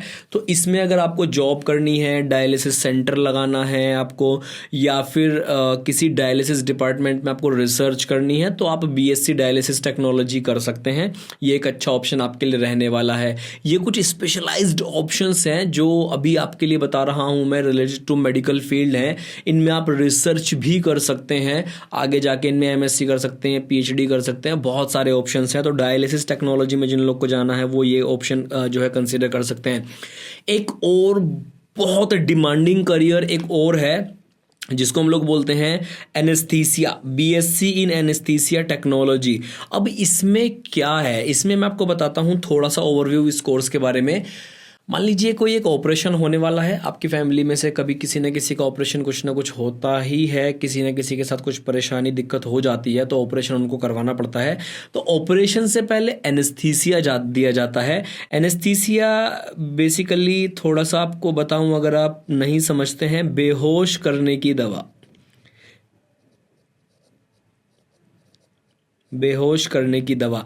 तो एनेस्थीसिया टेक्नोलॉजी इसको कहा जाता है, जिस टेक्नोलॉजी से ये काम किया जाता है। इसमें मान लो किसी को बेबी डिलीवरी के लिए सी सेक्शन करवाना है, ऑपरेशन करके बच्चा पैदा होगा, तो एक डॉक्टर आता है अलग से या एक एनेस्थीसिया टेक्नोलॉजिस्ट आता है अलग से। वो क्या करता है, कमर में एक इंजेक्शन लगाएगा, आधे से नीचे नीचे का शरीर पूरा सुन्न पड़ जाएगा और फिर उसको काट पीट करके कुछ भी करके डिलीवरी कर सकते हैं। तो एनेस्थीसिया टेक्नोलॉजी में आप ग्रेजुएशन कर सकते हैं, इसमें रिसर्च भी कर सकते हैं, इसमें डिप्लोमा भी आप कर सकते हैं, डिप्लोमा का ऑप्शन भी इसमें अवेलेबल है। और एक बहुत अच्छा ऑप्शन है, जॉब भी जल्दी लग जाती है क्योंकि डेली करोड़ों सर्जरीज होते हैं पूरी दुनिया में। तो ये एक अच्छा ऑप्शन है। इसके बाद में BSc in cardiac care technology. तो जिन लोगों को कार्डियक केयर टेक्नोलॉजी, कार्डियक मतलब this is related to heart, अब जिसको इसमें रिसर्च करना है, इस टेक्नोलॉजी के बारे में पढ़ना है, इसमें नई चीज़ें ईजाद करनी है, डिस्कवर करनी है, वो इसको कंसीडर कर सकते हैं। किसी भी अच्छे कार्डियक सेंटर में आपको जॉब लग सकती है ये करने के बाद में। इसके बाद में एक है बीएससी न्यूरो साइंस टेक्नोलॉजी। ये बहुत स्पेशलाइज्ड करियर जो है मैं अभी आपको बता रहा हूँ कि आपको एक स्पेसिफिक एक ही फील्ड में जाना है, ये उन सब के लिए है, मेडिकल से रिलेटेड है। तो neuro science technology that is related to the neurology, या फिर हम कहेंगे इसको ब्रेन, स्पाइनल कोड, ये सारी की सारी चीज़ें इसमें आ जाएंगी। तो इसका भी बहुत सेंसिटिव टेक्नोलॉजी है, बहुत सेंसिटिव ट्रीटमेंट है, बहुत सारे लोगों के लिए जल्दी से ट्रीटमेंट नहीं मिल पाता है। इसमें अगर आपको एक्सप्लोर करनी है चीज़ें तो न्यूरो साइंस टेक्नोलॉजी में आप हायर एजुकेशन में जाइए। बीएससी का कोई भी सब्जेक्ट आप चूज़ कर रहे हैं तो उसके लिए आपको एक छोटा सा मैं करियर पाथ बता दूं कि अगर आपको उसमें हाईएस्ट फील्ड में जाना है बीएससी के किसी भी करियर में, तो आपको कैसा क्या करना पड़ेगा। सबसे पहले देखिए दोस्तों, आप बीएससी में एडमिशन लेंगे, आप जो है क्या करेंगे, अंडर ग्रेजुएशन करेंगे बीएससी। उसके बाद में आप करेंगे MSc, that is post graduation. अभी एक नया प्रोग्राम शुरू हो गया है जिसको BSc 4 year under graduate programme बोलते हैं। उसमें आपको क्या करना रहेगा, बीएससी करने के बाद आप एमएससी ना करके आप नेट का एग्ज़ाम देने के लिए एलिजिबल हैं और आप डायरेक्ट क्या कर सकते हैं, पीएचडी कर सकते हैं। आपकी 1 से 2 साल बच सकती हैं इसमें, आप एमएससी को बाईपास कर सकते हैं। लेकिन इसके लिए ज़रूरी है कि आप किस में एनरोल करेंगे खुद को, 4 year under graduate programme, new education policy के अंडर ये प्रोग्राम जो है लॉन्च किया गया था। अदरवाइज़ जनरली क्या है, आप बीएससी करेंगे, उसके बाद एमएससी करेंगे, उसके बाद आप क्या करेंगे, पीएचडी करेंगे। पीएचडी में आप रिसर्च कर सकते हैं, पीएचडी के बाद आप रिसर्च कर सकते हैं, जॉब्स वगैरह भी कर सकते हैं। तो ये बेसिक करियर पाथ है आपका, एक कोर्स के बाद दूसरा, दूसरे के बाद तीसरा, और आप उसमें हायर पोजीशन तक कैसे पहुंच सकते हैं। इसके बाद में जो दोस्तों हमारे पास में है, फिर है बीएससी न्यूट्रिशन एंड डाइटिक्स। देखिए, जिन लोग को न्यूट्रिशनिस्ट बनना है, डाइटिशियन बनना है, जीरियाट्रिक, पीडियाट्रिक, किसी में भी जाना है आपको न्यूट्रिशन से रिलेटेड, तो आई विल रिकमेंड आप बीएससी न्यूट्रिशन ना करके आप ना बीएनवाईएस करो। उसके बाद उसमें एमडी कर लेना आप न्यूट्रिशन या डाइटिशियन में, तो आप उसमें एकदम हाईली स्पेशलाइज्ड डॉक्टर बन जाओगे उस चीज़ के, आप पूरा क्लिनिक एक नंबर में चला पाओगे। तो ये एक बहुत अच्छी चीज़ है। तो इसकी जगह आप बीएससी ना करके, बीएससी की जगह आप क्या करो, बीएनवाईएस करो। बीएनवाईएस के बारे में हमने आयुष कोर्स वाले पीछे वीडियो में बताया है, वहाँ जाकर आप इसके बारे में सर्च कर सकते हैं। और हमारे इंस्टाग्राम पर भी आप कनेक्ट कर सकते हैं इन सब चीज़ों के बारे में पूछने के लिए। इसके बाद में है रेस्पिरेटरी थेरेपी, बहुत स्पेशलाइज्ड करियर अगेन ये भी है, तो लंग्स से रिलेटेड है। इसमें जितने थेरेपी वगैरह होते हैं वो सब कुछ इसमें आपको पढ़ने के लिए मिलेंगे, that is related to the respiration. Respiration is not just breathe in and breathe out, इसमें पूरा एक रेस्पिरेशन मेटाबॉलिज्म है पूरा ह्यूमन शरीर का, ह्यूमन बॉडी का। तो उससे रिलेटेड आपको इसको चीज़ें पढ़ने के लिए मिलेंगी। अगेन इसमें आप government job, private job, assistant professor वगैरह ये सब कुछ कर सकते हैं। इंडिया में क्रेज़ उतना ज़्यादा नहीं है, लेकिन जो बड़े इंस्टीट्यूट्स हैं, एम्स हैं या पटेल जेन्स इंस्टीट्यूट वगैरह है, उन सब में आपको इसमें जॉब मिल सकती है। ये एक जो मैं अभी आपको बीएससी ऑप्टोमेट्री के साथ बता रहा था वो ये है, BSc in audiology and speech language pathology. तो इसमें आप हियरिंग एड्स वगैरह का काफ़ी कुछ कर सकते हैं। उसके मशीनरी वगैरह काफ़ी महंगे भी आते हैं, उसमें अर्निंग्स भी बहुत अच्छे होते हैं। तो एक ये ऑप्शन हो गया। इसके बाद में चाहो तो आप थोड़ा सा ब्रेक ले सकते हो, देख देख के पढ़ सकते हो धीरे धीरे। हम एकदम आपको नहीं कह रहे कि सारा कुछ देख लो, क्योंकि सारा कुछ एकदम आप गेन भी नहीं कर पाओगे और हम बता भी नहीं पाएंगे। इसलिए आपको बार बार मेरी शर्ट भी चेंज मिलेगी, वीडियो का थोड़ा सा पैटर्न भी चेंज मिल सकता है, क्योंकि हम धीरे धीरे इस कोर्स को एनालाइज करके चीज़ों को रिसर्च करके बना रहे हैं। अब एक है BSc in critical care technology. तो ट्रॉमा सेंटर वगैरह के बारे में आपने सुना होगा, हॉस्पिटल में होते हैं ट्रॉमा सेंटर, तो उसमें आप कर सकते हैं अपना ग्रेजुएशन, उनको हैंडल करने के लिए, उनको संभालने के लिए। वहाँ पर आप as a assistant, as a supervisor work कर सकते हैं। क्रिटिकल केयर में ये बच्चों से रिलेटेड भी हो सकता है, बड़ों से रिलेटेड भी हो सकता है। इसमें ये जितने भी अभी तक थे हाईली स्पेशलाइज्ड थे। अब एक करियर ऑप्शन जिसके बारे में बहुत लोग जानते हैं, उसका नाम है BSc in operation theatre technology. तो जितना भी ऑपरेशन थिएटर वाला वर्क है, चाहे वो सर्जरीज़ हों या normal minor surgery, major surgery, कुछ भी ऐसा हो, तो आपको ओटीटी प्लेटफॉर्म का मतलब नेटफ्लिक्स की बात नहीं कर रहे हैं, हम बात कर रहे हैं ऑपरेशन थिएटर टेक्नोलॉजी के बारे में। तो उसमें एक अलग से ग्रेजुएशन होता है, इसमें बहुत जॉब्स होते हैं, इसमें जल्दी जॉब्स मिल जाते हैं, क्योंकि ऑपरेशन थिएटर ऑलमोस्ट सभी हॉस्पिटल में होता है और वहाँ पर असिस्टेंट, सुपरवाइज़र्स और इन सब की ज़रूरत रहती ही है। तो इसमें जल्दी जॉब्स मिल जाते हैं। तो ये एक अगेन बहुत अच्छा ऑप्शन आप लोगों के लिए हो सकता है। इसके बाद में हमारे पास में है BSc in trauma care management. Again ये दोनों चीज़ें सिमिलर हो जाएंगी, बहुत ज़्यादा इसके ऊपर हम एक्सप्लेनेशन नहीं देंगे। BSc in orthopaedic technology. अब orthopaedic that is ortho is related to the study of bones. तो किसी की हड्डी टूट गई, पैर टूट गए, हाथ टूट गए, फ्रैक्चर हो गए, भाई साहब, उनको क्या नई से नई टेक्नोलॉजी उसमें ला सकते हैं। अगर आपको इसके रिसर्च में जाना है तो आप बीएससी इन ऑर्थोपेडिक टेक्नोलॉजी कर सकते हैं। एक और ज़रूर चीज़, BOT, bachelors in occupational therapy, बोलने से रिलेटेड है, स्टैमरिंग की प्रॉब्लम है, इसमें अगर आप रिसर्च करना चाहते हैं तो ये कर सकते हैं। एक चीज़ और बताता हूँ, अगर आपको रिसर्च करनी है, अगर आपका मन है रिसर्च में जाने का या फिर हायर एजुकेशन में जाने का, तो आप BSc प्रीफर करिएगा। अगर आपको रिसर्च नहीं करनी है, हायर एजुकेशन में पढ़ाई में लंबा टाइम नहीं लगाना है, तो आई विल रिकमेंड आप कोई प्रोफेशनल कोर्स करिए, उसमें जॉब आपको बहुत जल्दी मिलेगी या कोर्स करते ही मिलेगी, या फिर आप करिए डिप्लोमा कोर्स अगर आपको जल्दी जॉब चाहिए तो। रिसर्च या हायर स्टडीज़ में जाना है तो नॉर्मल BSc करिए, हालांकि BSc नर्सिंग वगैरह के बाद में अच्छी खासी जॉब मिल जाती है। इस तरह के जो हैं ये, इनमें आपको रिसर्च करनी पड़ सकती है, अच्छी खासी लंबी एजुकेशन, हायर एजुकेशन में जाना पड़ सकता है। फिर इसके बाद में है प्रोस्थेटिक्स एंड ऑर्थोटिक्स। अब ये प्रोस्थेटिक क्या है? आपने कभी देखा है किसी आदमी का हाथ कट गया, उसने किसी आर्टिफिशियल एक आर्म, रोबोटिक आर्म बना ली, दैट इज़ प्रोस्थेटिक आर्म, जो कि काम कर रही है। बायोनिक आर्म हम उसको कहेंगे कि इंसान के शरीर को, मसल्स को डिटेक्ट करके वर्क कर रही है। ये इससे रिलेटेड है। अभी कुछ दिन पहले मैं एक वीडियो देख रहा था, हो सकता है आपको दिखा देंगे स्क्रीन के ऊपर। उस बंदे ने भाई साहब एक नई कंपनी बनाई है और वो एक प्रोस्थेटिक आर्म बनाई है उसने, और वो बहुत अच्छा काम करती है। तो जिनका हाथ कट गया, पैर कट गया, उंगली, फिंगर कट गई, उनके लिए एक बहुत कमाल की चीज़ है। फिर है हमारे पास में बैचलर इन वेटनरी साइंस, तो बहुत फेमस एक अगेन ऑप्शन है।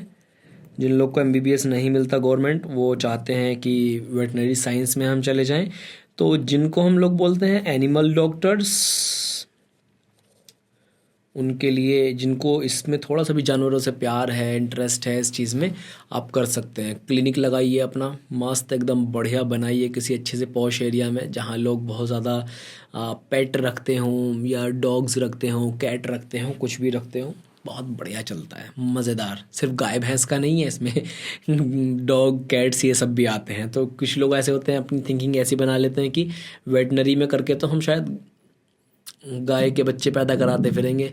मत करो, उसमें अपना अच्छा सा क्लिनिक सेटअप करो किसी अच्छे पॉश एरिया में।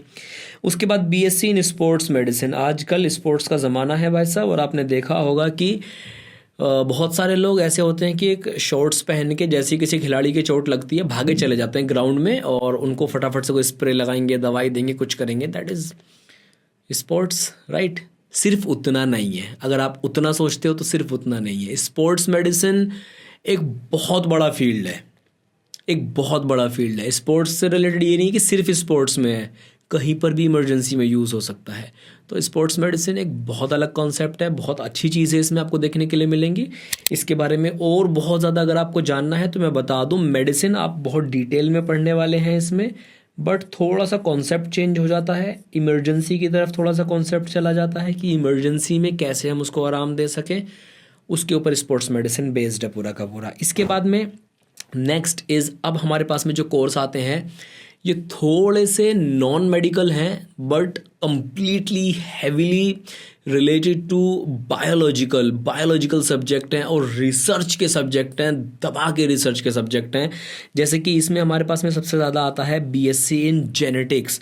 तो भाई साहब, जेनेटिक डिजीज़ बहुत ख़तरनाक होती हैं, तो जेनेटिक्स में जिन लोगों को रिसर्च करना है, करियर बनाना है ना, तो नो डाउट BSc जेनेटिक्स करो, MSc जेनेटिक्स करो, PhD इसी में करो। रिसर्च का भयंकर ऑप्शन खुला हुआ है। आपने देखा होगा ना, मेंडल वगैरह के बारे में पढ़ा होगा, अगर PCB करके आए हो तो भयंकर है भाई साहब। इसमें आप बहुत तगड़ा करियर बना सकते हो अगर आपको जेनेटिक्स में जाना है तो।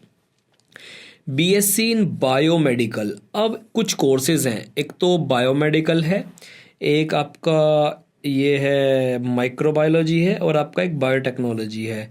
ये कोर्सेज ऑलमोस्ट सिमिलर है, इनका सिलेबस भी ऑलमोस्ट सिमिलर है। इनको हम BSc लाइफ साइंस बोलेंगे एक तरह से, BSc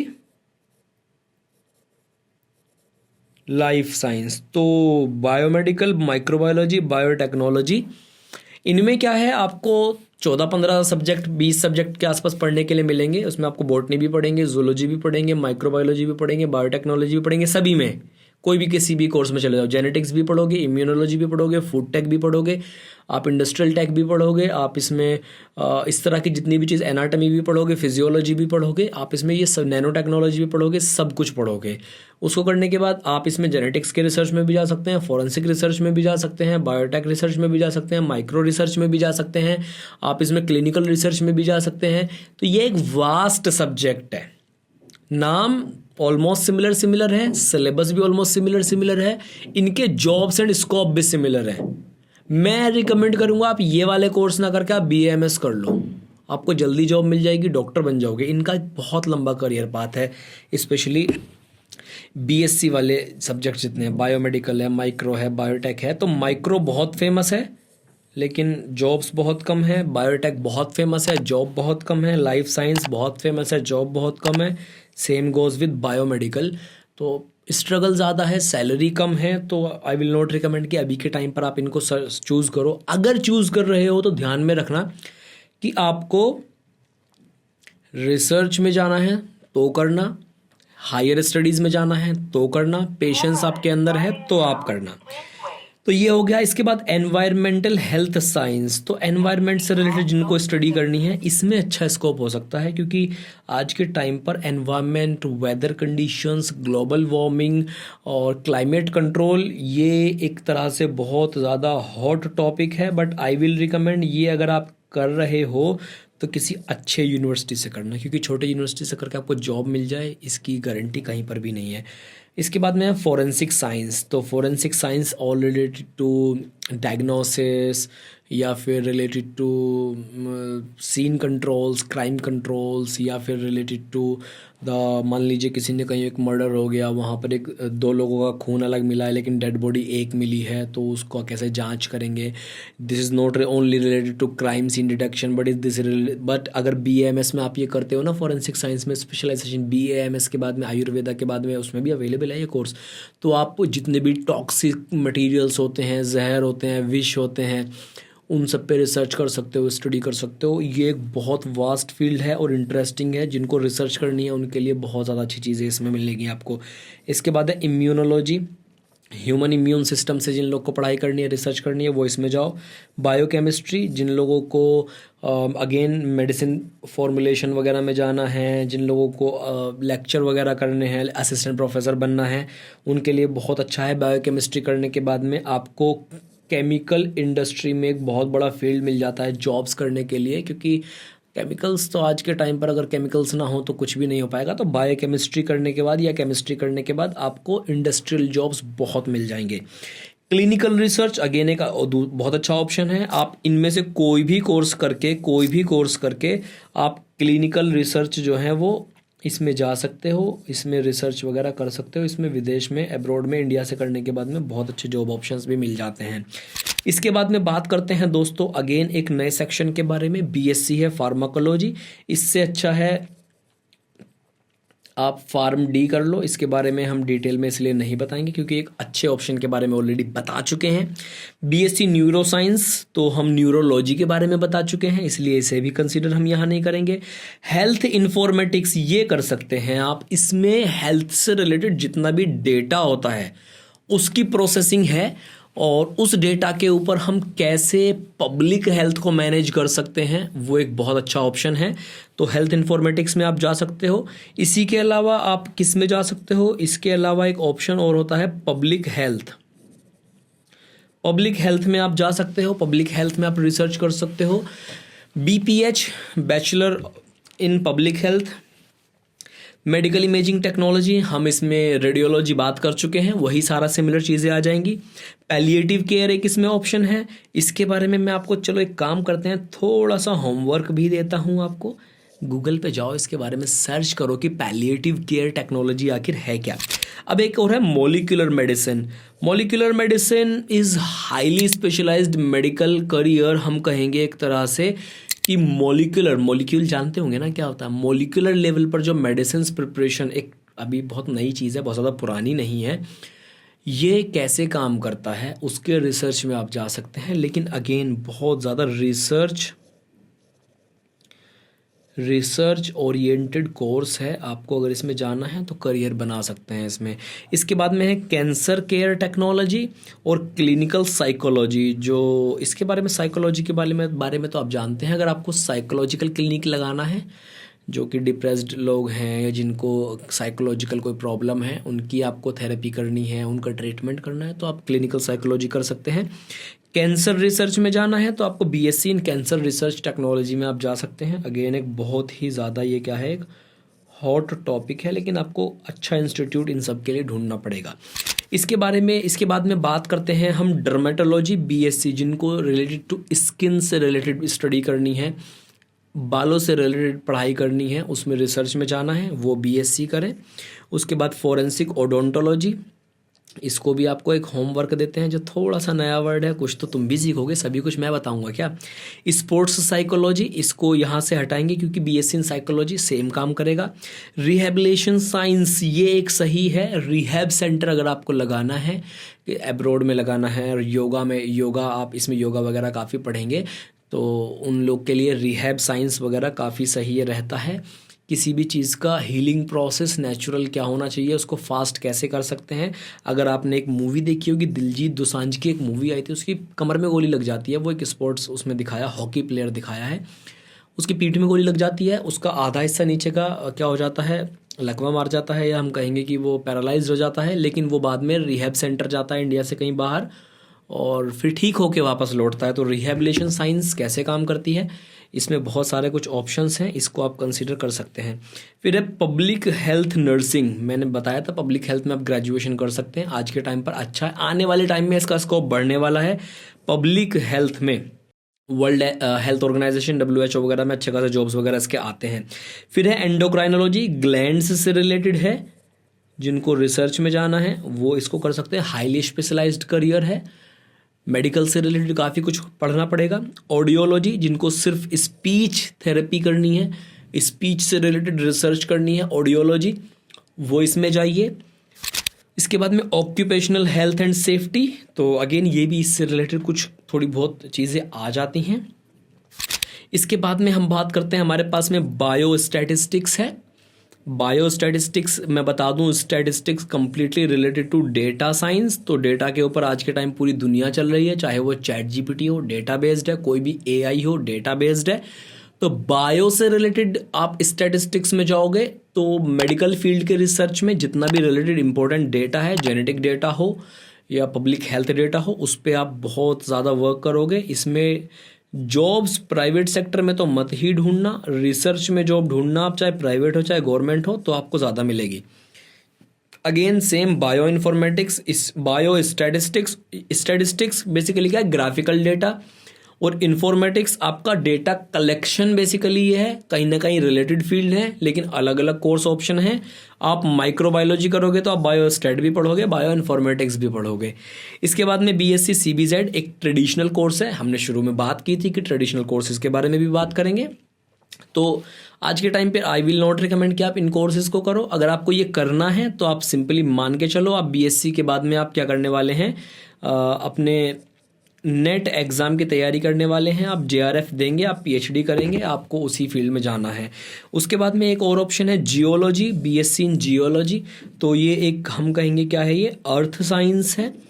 अर्थ साइंस, अर्थ के ऊपर रिसर्च करना है, मिट्टी के ऊपर सॉइल रिसर्च करनी है, मेटियोरॉइड्स, एस्टेरॉइड्स, इनके ऊपर रिसर्च करनी है, आपको माइनिंग के ऊपर करनी है, तो आप इसमें जा सकते हैं जियोलॉजी में। काफ़ी अच्छा इसमें भी जॉब ऑप्शंस हमें देखने के लिए मिल जाते हैं, लेकिन हाईली स्पेशलाइज्ड करियर है तो पहले रिसर्च करके तब जाइएगा, क्योंकि मेरा काम आपको बताना है कौन सा कोर्स है, किस चीज़ से रिलेटेड है।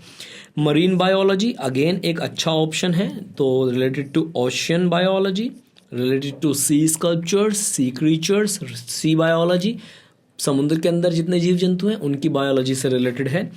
फिर है बैचलर इन पब्लिक हेल्थ, ये इसमें आ जाएगा, और इसी से रिलेटेड और भी हमने कोर्सेज और ऊपर देखे थे, या कुछ कोर्सेज जो रह गए हैं वो काफ़ी हद तक सिमिलर हैं, या आप लोग भी कमेंट करके बता सकते हो कोई कोर्स अगर रह गया है तो हम उसको भी कवर इसमें कर लेंगे। दोस्तों ये थे हमारे पास में अभी तक के degree courses related to PCB। हाँ तो बच्चा पार्टी, हमने अभी तक डिग्री पीसीबी कोर्सेज़ के बारे में सारी जानकारी ले ली थी और अब जो बारी है हम बात करने वाले हैं दो तरह के पीसीबी कोर्सेज़ के बारे में। डिग्री का मतलब था ग्रेजुएशन, स्पेशली जो डिग्री कोर्सेज़ का डिग्री सर्टिफिकेट हमें मिल जाता है जिसको हम under graduation proper degree programme बोलते हैं वो। अभी जो हम बात करने वाले हैं उसमें हम दो चीज़ों के बारे में मेनली बात करेंगे। एक हम करेंगे डिप्लोमा कोर्सेज के बारे में, दूसरा होगा सर्टिफिकेट कोर्सेज। डिप्लोमा और सर्टिफिकेट्स में जो मेजर एक डिफरेंस है वो ये है, डिप्लोमा की थोड़ी सी वैल्यू ज़्यादा होती है सर्टिफिकेट कोर्स से और ड्यूरेशन भी डिप्लोमा का थोड़ा सा ज़्यादा होता है as compare to certificate courses. तो physics, chemistry, bio 12th class अगर आप इसमें पास आउट अपना कर चुके हैं तो आपके पास में कौन कौन से डिप्लोमा के ऑप्शंस हैं इसके बारे में थोड़ा सा मैं आपको बताऊंगा। प्लस साथ ही में डिप्लोमा करने के बाद जो एक सबसे बड़ी चीज़ है, जिनको थोड़ा जल्दी है जॉब करने की, जिनको काफ़ी जल्दी ये सब कुछ चीज़ें चाहिए, जिनको बहुत लंबा स्टडी में ड्यूरेशन नहीं लगाना है, उनके लिए ये one of the best option है। डिप्लोमा करो, जल्द से जल्द जॉब लो और इसमें पीजी डिप्लोमा भी कर सकते हैं, उसके बाद आगे हायर स्टडीज़ में भी जा सकते हैं, लेकिन जल्दी जॉब करने के लिए डिप्लोमा आपके लिए बहुत अच्छे हैं। कुछ जो बेस्ट डिप्लोमा है वो आपको बताने शुरू करता हूँ मेडिकल फील्ड से रिलेटेड, और कुछ जो नॉन मेडिकल है उनके बारे में भी विल ट्राई टू डिस्कस। सबसे पहला है हमारे पास में DMLT, diploma in medical laboratory technology. जिनको लैबोरेटरी वगैरह लगाना है उनके लिए one of the best option है। इसके बाद में एक और ऑप्शन इसमें हमारे पास में है रेडियोलॉजी टेक्नीशियन। इसमें आप डिप्लोमा कर सकते हैं। Radiology that is related to the diagnostics in medical field. ये जो जितने भी रेडियोलॉजिकल टेक्निक्स होते हैं, MRI, CT स्कैन, ये सब के सब इसमें आ जाते हैं, तो उसमें आप टेक्नीशियन का डिप्लोमा कर सकते हैं। जो डिप्लोमा है उसका ड्यूरेशन 1 साल से लेकर 3 साल तक का हो सकता है, तो अलग अलग डिप्लोमा का अलग अलग है। हर एक सर इसमें सब्जेक्ट के ऊपर डिपेंड करता है, हर एक यूनिवर्सिटी के ऊपर डिपेंड करता है कि वो कितने ड्यूरेशन का डिप्लोमा ऑफर कर रहे हैं। तो करने से पहले यूनिवर्सिटी से इस चीज़ का आप कंफर्मेशन ले लीजिए। इसके बाद में डिप्लोमा इन फिजियोथेरेपी, जिसको हम लोग DPT भी बोलते हैं। ये भी जिन लोग को बैचलर्स फिजियोथेरेपी नहीं करना है बट जल्दी जॉब चाहिए इसी फील्ड में, तो वो फिजियोथेरेपी का डिप्लोमा कर सकते हैं। एक चीज़ और है, जो हमने UG वाले कोर्सेज बताए थे जिनमें BSc बताई थी और ये BNYS वगैरह बताए थे, इन सब का डिप्लोमा वर्जन आपको अवेलेबल मिल जाएगा। शायद ही कोई ऐसे होंगे जिनमें डिप्लोमा नहीं होगा, लेकिन मेजॉरिटी का डिप्लोमा अवेलेबल है, तो वहाँ से भी आप उनको सब्जेक्ट्स को कंसिडर कर सकते हैं। इसके बाद में जो नेक्स्ट है वो है ऑप्टोमेट्री, डिप्लोमा इन ऑप्टोमेट्री। ये भी एक अच्छा ऑप्शन हो सकता है। एनेस्थीसिया, मैंने इसमें आपको UG प्रोग्राम के बारे में बताया था, BSc एनेस्थीसिया। बेसिकली क्या है, कोई भी सर्जरी होने से पहले जो एनेस्थीसिया दिया जाता है, general anaesthesia, local anaesthesia, topical anaesthesia, तो एक बहुत बड़ा साइंस है और इसमें आप डिप्लोमा कर सकते हैं अगर आपको जल्द से जल्द जॉब चाहिए इसी फील्ड में। तो फिर इसके बाद में नेक्स्ट ऑप्शन हमारे पास में है dialysis technology. Dialysis it is completely related to the kidneys या फिर ब्लड फिल्ट्रेशन। जिन पेशेंट्स में किडनी फेलियर के चांसेस रहते हैं, किडनी फेल हो जाता है, उनको डायलिसिस टेक्निक पर रखा जाता है। मतलब कि उनका मशीनरी द्वारा ब्लड फिल्टर किया जाता है। बहुत सिंपल लैंग्वेज में समझा रहा हूँ, इससे ज़्यादा शायद ही आपको कोई सिंपल लैंग्वेज में समझा पाएगा। तो dialysis technology is one of the best option. अगर आपको प्रॉपर मेडिकल फील्ड में रहना है तो एक अच्छा ऑप्शन रहेगा। इसके बाद में ऑप्थेल्मिक टेक्नोलॉजी। इसके बारे में शायद मैंने पिछले आपको जब मैं डिग्री के बारे में बताया था तो होमवर्क दिया था कि बताओ भाई ये क्या है। चलो अभी कमेंट करके बताइएगा कि ये क्या चीज़ है। एक्सरे टेक्नोलॉजी, एक्सरे आप सब जानते हैं। आपको किसी को नमूनिया हो गया, एक्सरे करवाया जाता है। किसी के बोलते हैं कि इसको रेस्पिरेटरी प्रॉब्लम्स हैं, उसमें भी पानी भर गया है लंग्स में, उसमें जो है क्या करवा के देखते हैं, एक्सरे करा के देखते हैं। बहुत एक कॉमन टर्म है एक्सरे। तो इसमें अगर आप अपना करियर बनाना चाहते हैं तो इसमें आप डिप्लोमा जो है परसू कर सकते हैं, ये एक अच्छा ऑप्शन हो सकता है। उसके बाद cardiac care technology. Cardiac is completely related to the heart specialist. तो MBBS करने के बाद MS करने के बाद या MD करने के बाद MCH करने के बाद DM करने के बाद PhD करने के बाद बनेंगे। बट अगर आपको उस डिपार्टमेंट में रहना है जल्दी जॉब चाहिए, एमबीबीएस वगैरह नहीं कर सकते तो कार्डियक केयर टेक्नोलॉजी में आप डिप्लोमा कर सकते हैं, आपको जॉब वगैरह भी वहाँ पर मिल जाएगी। फिर है डेंटल मैकेनिक्स, इसमें आप कर सकते हैं डिप्लोमा। डेंटल हाइजीन, अच्छा ये जो जैसे डेंटल हाइजीन है तो ये 2 साल का एक डिप्लोमा कोर्स है। इसे करने के बाद में आप बहुत सारे डेंटल प्रोसीजर्स जो होते हैं उनको परफॉर्म कर सकते हैं।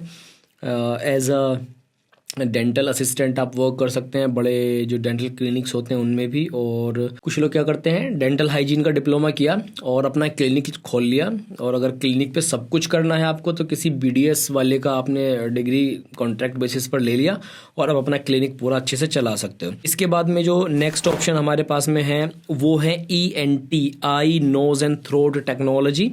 ये एक अच्छा ऑप्शन है, अगर आपको इसमें डिप्लोमा करना है कर सकते हैं। Blood bank technology, blood bank सब जानते होंगे भाई क्या चीज़ है, और कभी ना कभी हर किसी ने अपनी लाइफ में ब्लड डोनेट किया होता है। तो ब्लड बैंक टेक्नोलॉजी कैसे वर्क करती है, ये सारी कुछ चीज़ें आपको इसमें पढ़ने के लिए मिलेंगी।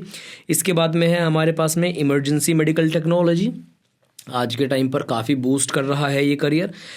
2 डिप्लोमा इसमें ऐसे हैं जो काफ़ी ज़्यादा फैसिनेटिंग मेरे को लगे, और पिछले कुछ टाइम में जिनमें जॉब्स आई थी और रश बहुत कम था, कंपटीशन बहुत कम था, एंड लिटरली बहुत अच्छी जॉब थी।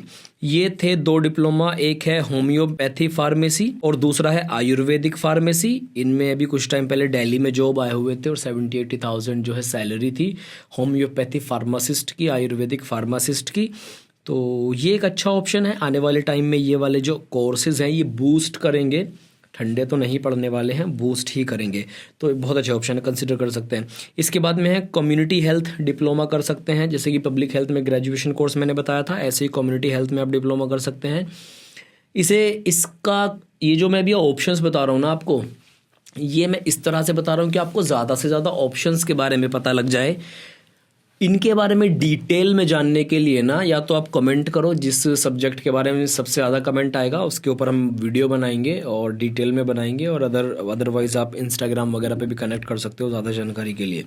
फिर इसमें है नेक्स्ट इज़ क्लिनिकल पैथोलॉजी, इसमें डिप्लोमा आप कर सकते हैं।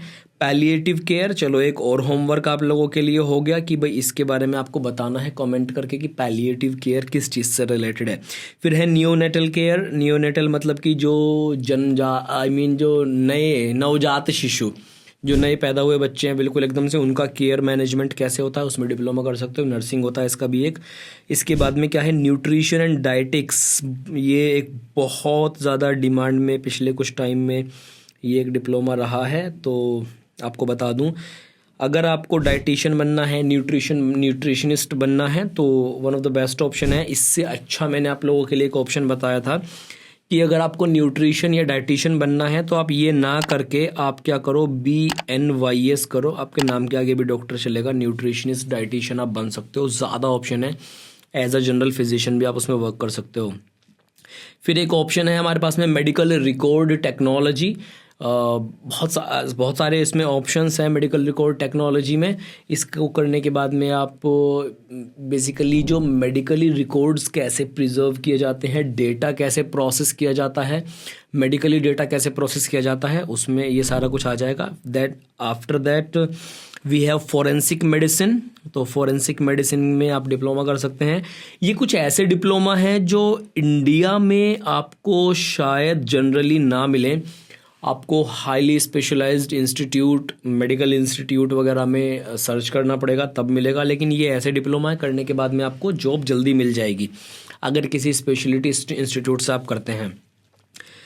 आफ्टर दैट हमारे पास में एक है हेल्थ मैनेजमेंट, इसमें डिप्लोमा कर सकते हैं। मेडिकल ट्रांसक्रिप्शन इसमें कर सकते हैं। रेडियोथेरेपी इसमें कर सकते हैं डिप्लोमा। मेंटल हेल्थ काउंसलिंग में कर सकते हैं या फिर साइकाइट्री में कर सकते हैं। ऑक्यूपेशनल हेल्थ में आप डिप्लोमा कर सकते हैं। इम्यूनोलॉजी, हेल्थ केयर मैनेजमेंट, इन सब में आप डिप्लोमा इजीली कर पाएंगे। इसके बाद में जो हमारे पास में है, मैंने पहले भी बताया था, जो डिग्री कोर्सेज हमने अभी अब से पहले लास्ट उसमें जो है वो देखे थे डिग्री कोर्सेज, वहाँ पर जो सब्जेक्ट्स थे उन सभी सब्जेक्ट्स में लगभग डिप्लोमा अवेलेबल होते हैं। तो अगर आपको जल्दी जॉब चाहिए तो उन सारे सब्जेक्ट्स को भी आप कंसीडर कर सकते हो। इसके बाद में now let's discuss about this certificate courses, जिनका ड्यूरेशन 3 मंथ से लेकर 1 साल तक हो सकता है। कुछ सर्टिफिकेट कोर्स 1 महीने के भी हो सकते हैं, बट आई विल रिकमेंड कि भाई जो आप कोर्स करने जा रहे हो वो एटलीस्ट सर्टिफिकेट 3 महीने का तो हो। 3 महीने से 1 साल तक, 1.5 साल तक भी ये जा सकता है सर्टिफिकेट कोर्स। इसके बाद इसमें कुछ इसके बेनिफिट्स, जो मेजर बेनिफिट्स हैं किसके, सर्टिफिकेट कोर्सेज़ के, जो आपको मिलेंगे इन कोर्सेज़ को करने के बाद। सर्टिफिकेट कोर्सेज़ जनरली हैं आपके स्किल्स को बूस्ट करने के लिए होते हैं, या आपको अगेन जैसे मैंने बताया था जल्दी जॉब चाहिए तो उसके लिए होते हैं। एलिजिबिलिटी में काफ़ी ज़्यादा हेल्प करते हैं। तो सबसे पहली चीज़ तो आपका स्किल बूस्ट करेंगे। दूसरा, ये बहुत शॉर्ट ड्यूरेशन के होते हैं, जल्दी से हो जाएंगे। तीसरा, अगर आपको कम फीस में चाहिए तो ये कम फीस में भी हो जाएंगे आपके, इनका फ़ी बहुत ज़्यादा नहीं होता है। ये ऑनलाइन भी अवेलेबल होते हैं, ऑफलाइन भी अवेलेबल होते हैं। बहुत वाइड रेंज है सब्जेक्ट्स की इनमें। इन्हें करने के बाद एक प्रोफेशनलिज्म भी झलकेगा आपके जो डिग्री होगी, सर्टिफिकेट होगा उससे।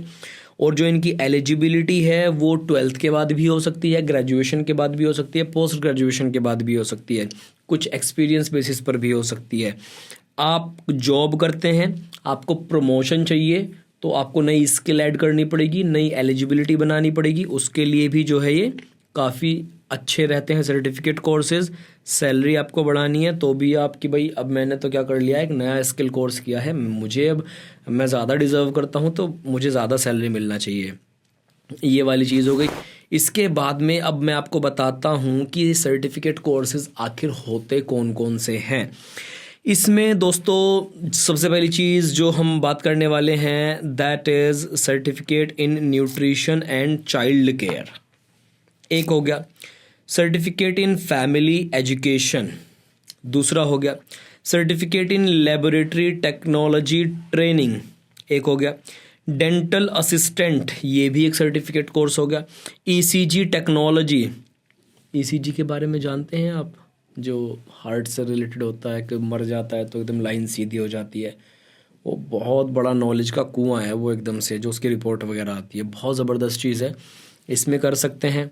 मान लीजिए आपने नर्सिंग किया है और आपको कार्डियो डिपार्टमेंट में ईसीजी वगैरह में जाना है तो आप सर्टिफिकेट कोर्स कर लीजिए ईसीजी वगैरह का कहीं से जहाँ पर अवेलेबल हो, आपको फिर उसमें एलिजिबिलिटी मिल जाएगी आगे जाने के लिए। Dialysis technology, X ray technician, medical transcription, geriatric care assistant. अच्छा, पीडिया आपने सुना होगा, पीडियाट्रिक, ये जेरियाट्रिक क्या है कमेंट करके बताइएगा। Operation theatre technology, blood bank technology, medical record technology, emergency care technology, critical care nursing, physiotherapy aid, paramedic training, community health worker, ये सारे के सारे क्या हैं हमारे पास में सर्टिफिकेट कोर्सेज हैं जो कि अवेलेबल हैं, जिन्हें आप कर सकते हैं। इसके बाद जो और एक्स्ट्रा सर्टिफिकेट कोर्सेज है जिनमें आता है rehab therapy, Ayurveda therapy, yoga therapy, dental hygiene, psychiatric care, trauma nursing care, neonatal nursing. जैसे मैंने आपसे पहले भी बताया था, एक ज़रूरी चीज़ कि अगर कोई सब्जेक्ट यूजी यानी कि अंडर ग्रेजुएशन डिग्री के लिए अवेलेबल है तो उस सब्जेक्ट में अगर नया है तो पहले डिग्री में आएगा, फिर डिप्लोमा में भी आ जाएगा और फिर सर्टिफिकेट में भी आ जाएगा। पुराना है तो ऑलरेडी ये सारी चीज़ें वहाँ पर अवेलेबल होंगी, उनको आप कर सकते हैं। आफ्टर दैट इसमें certificate in bioethics, clinical research, veterinary pharmacy, clinical psychology, health informatics, sports medicine. तो ये कुछ ऑप्शंस थे सर्टिफिकेट कोर्सेज में। सर्टिफिकेट कोर्सेज के बाद में जो एक अच्छी चीज़ है इसमें क्या है कि कुछ इमर्जिंग कोर्सेज हैं पीसीबी फील्ड के लिए, फिजिक्स केमिस्ट्री बायो से जो 12th पास करके आते हैं उन स्टूडेंट्स के लिए।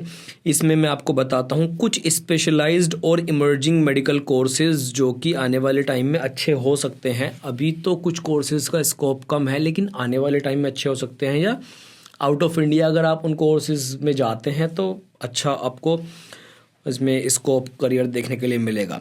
तो BSc in molecular medicine, molecular medicine एक बहुत अच्छा ऑप्शन है।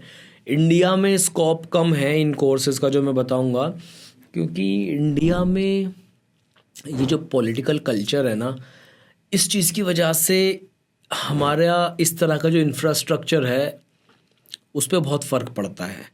तो ये बहुत ज़बरदस्त कोर्सेज हैं लेकिन इंडिया में स्कोप कम है। BSc in cancer technology, BSc in clinical psychology, BSc in dermatology, ये तो इंडिया में बहुत चलेगा, डर्मा आज के टाइम पर बहुत बूस्ट कर रहा है स्किन इंडस्ट्री, जितना भी डर्मा इंडस्ट्री है।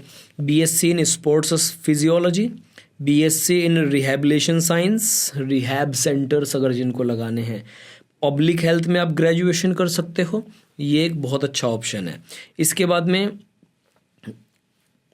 जो हमारे पास में है बीएससी इन बायो स्टैटिस्टिक्स। देखो एक चीज़ बताता हूँ, स्टैट का मतलब है अब आप ग्राफ की फॉर्म में या फिर डेटा को इकट्ठा करके उसको रिप्रेजेंट कर रहे हैं, डेटा को प्रोसेस कर रहे हैं। और bio that is related to biology. तो बायोलॉजिकल जो डेटा है इसकी प्रोसेसिंग कितनी ज़्यादा इम्पोर्टेंट हो सकती है मैं आपको बताता हूँ। अभी कुछ टाइम पहले सबने देखा क्या आया, चैट जीपीटी आया और चैट जीपीटी के सब दीवाने हो गए। ठीक, अब अगर हमारे पास में बायोलॉजिकल डेटा बहुत अच्छे से अवेलेबल है तो जो चैट जीपीटी है इसको हम लोग बोलते हैं LLM, लार्ज लैंग्वेज मॉडल। हमने चैट जीपीटी को जितना इंटरनेट था ना हमारे पास में, इंटरनेट के ऊपर जितनी जानकारी पड़ी हुई थी हमने सब दे दी। लेकिन अब मैं कहूँ इस चीज़ को हम सिर्फ और सिर्फ किस चीज़ में यूज़ करते हैं, चलो इस चीज़ को सिर्फ और सिर्फ मेडिकल पर्पज़ के लिए यूज़ करते हैं। हमारे पास में हॉस्पिटल्स में पेशेंट्स का जितना डेटा था ऑल ओवर वर्ल्ड हमने उठा के वो चैट जीपीटी को दे दिया। हमने एक ऐसा मॉडल बनाया, चैट जीपीटी से अलग मान लो या वही मान लो, कोई भी एआई का मॉडल बनाया, मेडिकल का सारा डेटा दे दिया, हर एक पेशेंट का, बच्चों का, बूढ़ों का, बड़ों का, सबका दे दिया। और एक नया मॉडल हमारे सामने बन के आया जो अब हमें क्या सजेस्ट कर सकता हो, मेडिसिन सजेस्ट कर सकता हो, जो हमें केयर मेडिकल चीज़ें सजेस्ट कर सकता हो। तो क्या एक अच्छी चीज़ नहीं बन सकती? ऑफ कोर्स बहुत अच्छा हो सकता है। तो स्टैटिस्टिक्स में स्कोप तो बहुत अच्छा है, इंडिया में बहुत कम है। हायर एजुकेशन में आपको जाना पड़ेगा अगर कुछ इसमें रिसर्च वगैरह करना चाहते हैं। उसके बाद में हमारे पास में डिप्लोमा है, डिप्लोमा इन मेडिकल कॉस्मेटोलॉजी। तो कॉस्मेटिक्स में अगर आपको जाना है मेडिकल कॉस्मेटिक्स में तो ये एक अच्छा ऑप्शन हो सकता है। हेल्थ इन्फॉर्मेशन या हेल्थ इन्फॉर्मेटिक्स पे कर सकते हैं। बीएससी बायोमेडिकल इंजीनियरिंग है तो बीएससी अगर कर रहे हैं तो ठीक है, लेकिन इसमें बीटेक भी होता है, B Tech biotech, B Tech biomedical engineering, ये सब भी होते हैं। Clinical genetics, toxicology, naturopathy, DNYS diploma in naturopathy and yogic sciences, BNYS के बारे में ऑलरेडी मैंने आपको बता चुका हूँ। After that acupuncture and cupping therapy. आज के टाइम पर कपिंग थेरेपी, हिजामा जिसको बोलते हैं, बहुत ज़्यादा ये भी बूस्ट कर रहा है। सबको डिटॉक्सिफिकेशन कराना है बॉडी का, ब्लड प्योरीफिकेशन सबको चाहिए, तो ये भी एक अच्छा ऑप्शन है। इसके बाद में जो इंडिया में कुछ कोर्सेज लॉन्च नहीं हुए हैं, आने वाले टाइम में हो सकते हैं या हम चाहते हैं कि लॉन्च हो जाएं, इसमें सबसे ऑप्शन, इसमें कुछ ऑप्शन है जैसे कि BSc in artificial intelligence in health care, जिसके बारे में मैं अभी बात कर रहा था आपसे, कि एक ऐसा कोर्स हो एआई से रिलेटेड जो कि हेल्थ केयर पर ही फोकस करता हो। चैट जीपीटी बताता है सब कुछ, बट क्या होगा कि अगर एक कोर्स सिर्फ और सिर्फ हेल्थ केयर पे फोकस करता हो। फिर डिजिटल हेल्थ में कोई कोर्स आ सकता है, फिर रीजनरेटिव मेडिसिन पर कोई कोर्स लॉन्च किया जा सकता है, फिर पर्सनलाइज्ड मेडिसिन के ऊपर कुछ कोर्सेज लाए जा सकते हैं इंडिया में, मेडिकल रोबोटिक्स और इसी तरह के जो कोर्सेज हम बात करते हैं जो हमारी इमेजिनेशन में चलते हैं वो भी लॉन्च किए जा सकते हैं ताकि नए रिसर्च के ऑप्शंस उसमें खुलें। इस पीसीबी वाला पोर्शन यहाँ पर कंप्लीट होता है। दोस्तों अगर आप पीसीएम करके आगे करियर ऑप्शंस ढूंढ रहे हो तो ये वीडियो आपके लिए बहुत ज़बरदस्त होने वाला है, क्योंकि आज के इस वीडियो में मैंने 100 से भी ज़्यादा करियर ऑप्शंस के बारे में बताया है पीसीएम स्टूडेंट्स के लिए, चाहे वो एडमिनिस्ट्रेशन के फील्ड में हो, चाहे वो मरीन टेक्नोलॉजी के फील्ड में हो, एआई, आपका रोबोटिक्स, मशीन लर्निंग, आपका वोकेशनल कोर्सेज, एवरीथिंग, सब कुछ कवर किया है आपकी लाइफ को एक अच्छा डायरेक्शन देने के लिए। एक बहुत अच्छा वीडियो है, आखिर तक ज़रूर देखिएगा। सबसे पहले शुरू करते हैं इंजीनियरिंग एंड टेक्नोलॉजी के कुछ कोर्सेज़ के बारे में। अब से पहले हमने पीसीबी के कोर्सेज़ के बारे में भी बताया, क्योंकि ये हम पूरा एक कोर्स की सीरीज़ आपके लिए लेकर आए हैं, तो इसमें सारे कुछ ऑप्शंस आपको मिलेंगे। अगर आपने वो वीडियोस नहीं देखे हैं पीसीबी कोर्सेज़ के तो लिंक वीडियो के डिस्क्रिप्शन में मिल जाएगा, या मेरे चैनल पर जाकर वीडियो आप चेकआउट कर सकते हैं। इंजीनियरिंग एंड टेक्नोलॉजी के कोर्सेज से हम शुरुआत करते हैं।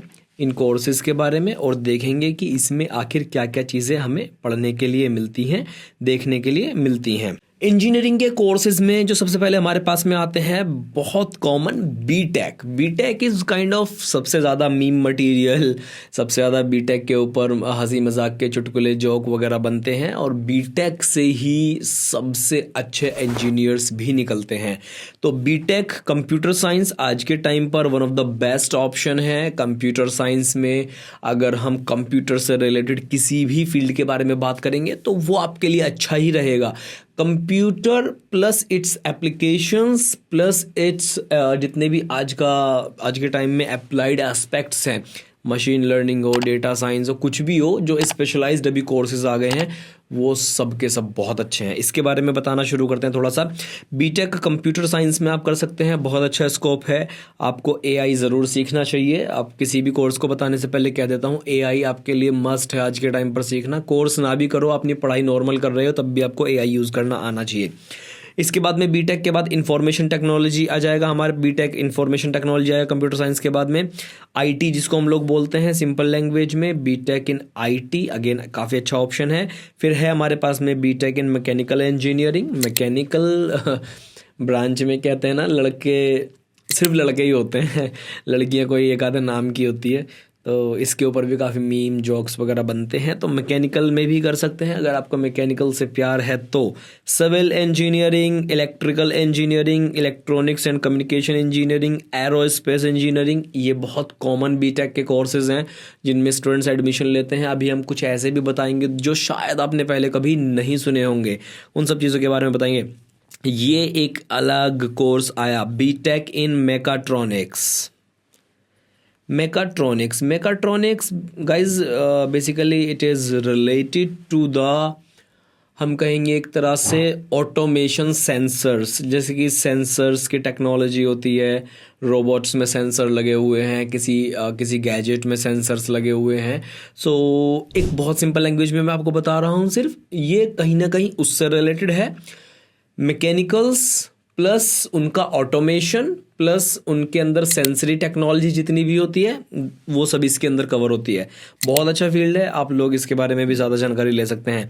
अगेन बीटेक इन बायोटेक्नोलॉजी, अच्छा ये आप बीएससी भी कर सकते हैं। इसमें बीएससी करके बहुत ज़्यादा हासिल नहीं होता है।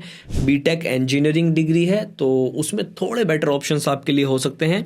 बायोटेक्नोलॉजी जिन लोग को नहीं पता है, पीसीएम वालों को मैं उनके लिए बता दूं, it is completely related to the biology. और बायोलॉजी में जितने टेक्निकल स्किल्स होते हैं, चाहे वो जीन थेरेपी हो, जीन एडिटिंग हो, चाहे वो आपका रिकॉम्बिनेंट डीएनए टेक्नोलॉजी हो, चाहे वो आपका मॉलिक्यूलर टेक्नोलॉजी हो, चाहे वो आपका जीएमओज हो, जेनेटिकली मॉडिफाइड ऑर्गेनिजम्स हो, चाहे वो आपका क्रिस्पर हो, ये सभी बायो प्लस टेक्नोलॉजी में आ जाता है। तो बायोटेक्नोलॉजी अगर आप करके इंडिया से बाहर का स्कोप कहीं देखते हैं तो बहुत एक आपके लिए गुड ऑप्शन हो सकता है, लेकिन इंडिया में इसका स्कोप थोड़ा सा कम है। पढ़ने के लिए चीज़ें बहुत अच्छी हैं लेकिन।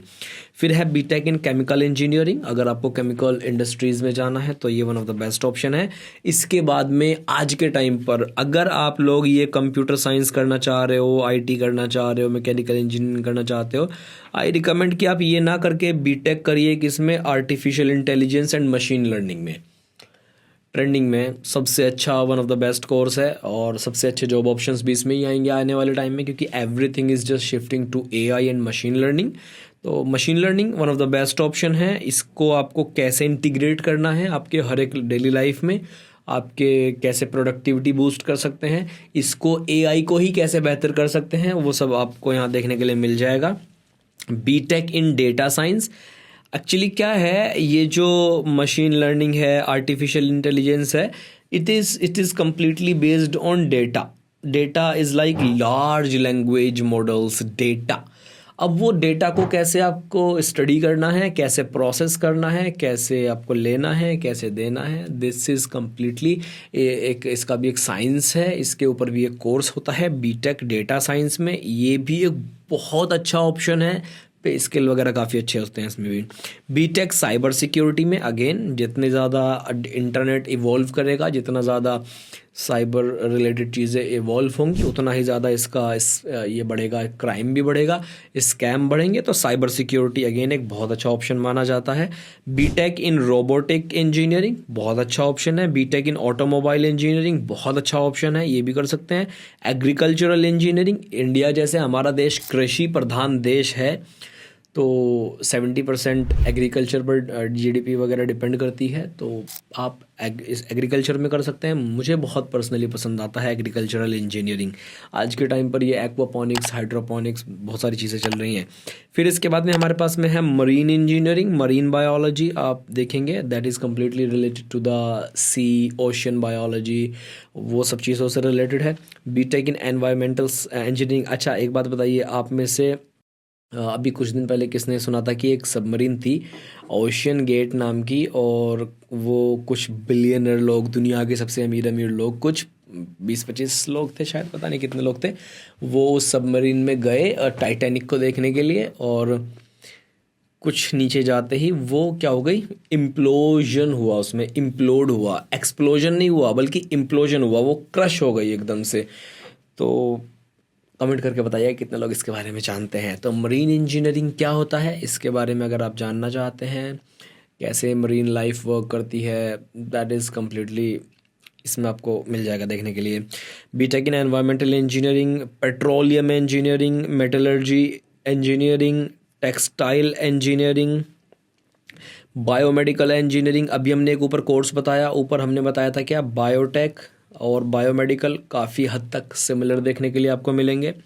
फिर सॉफ्टवेयर इंजीनियरिंग में है, और एक और कोर्स है, आपको मैं एक चीज़ भी दिखा दूंगा, एक क्लिप छोटा सा आयरन मैन का, जिसमें हल्क उससे पूछता है, टोनी नया सूट ये कब बनाया।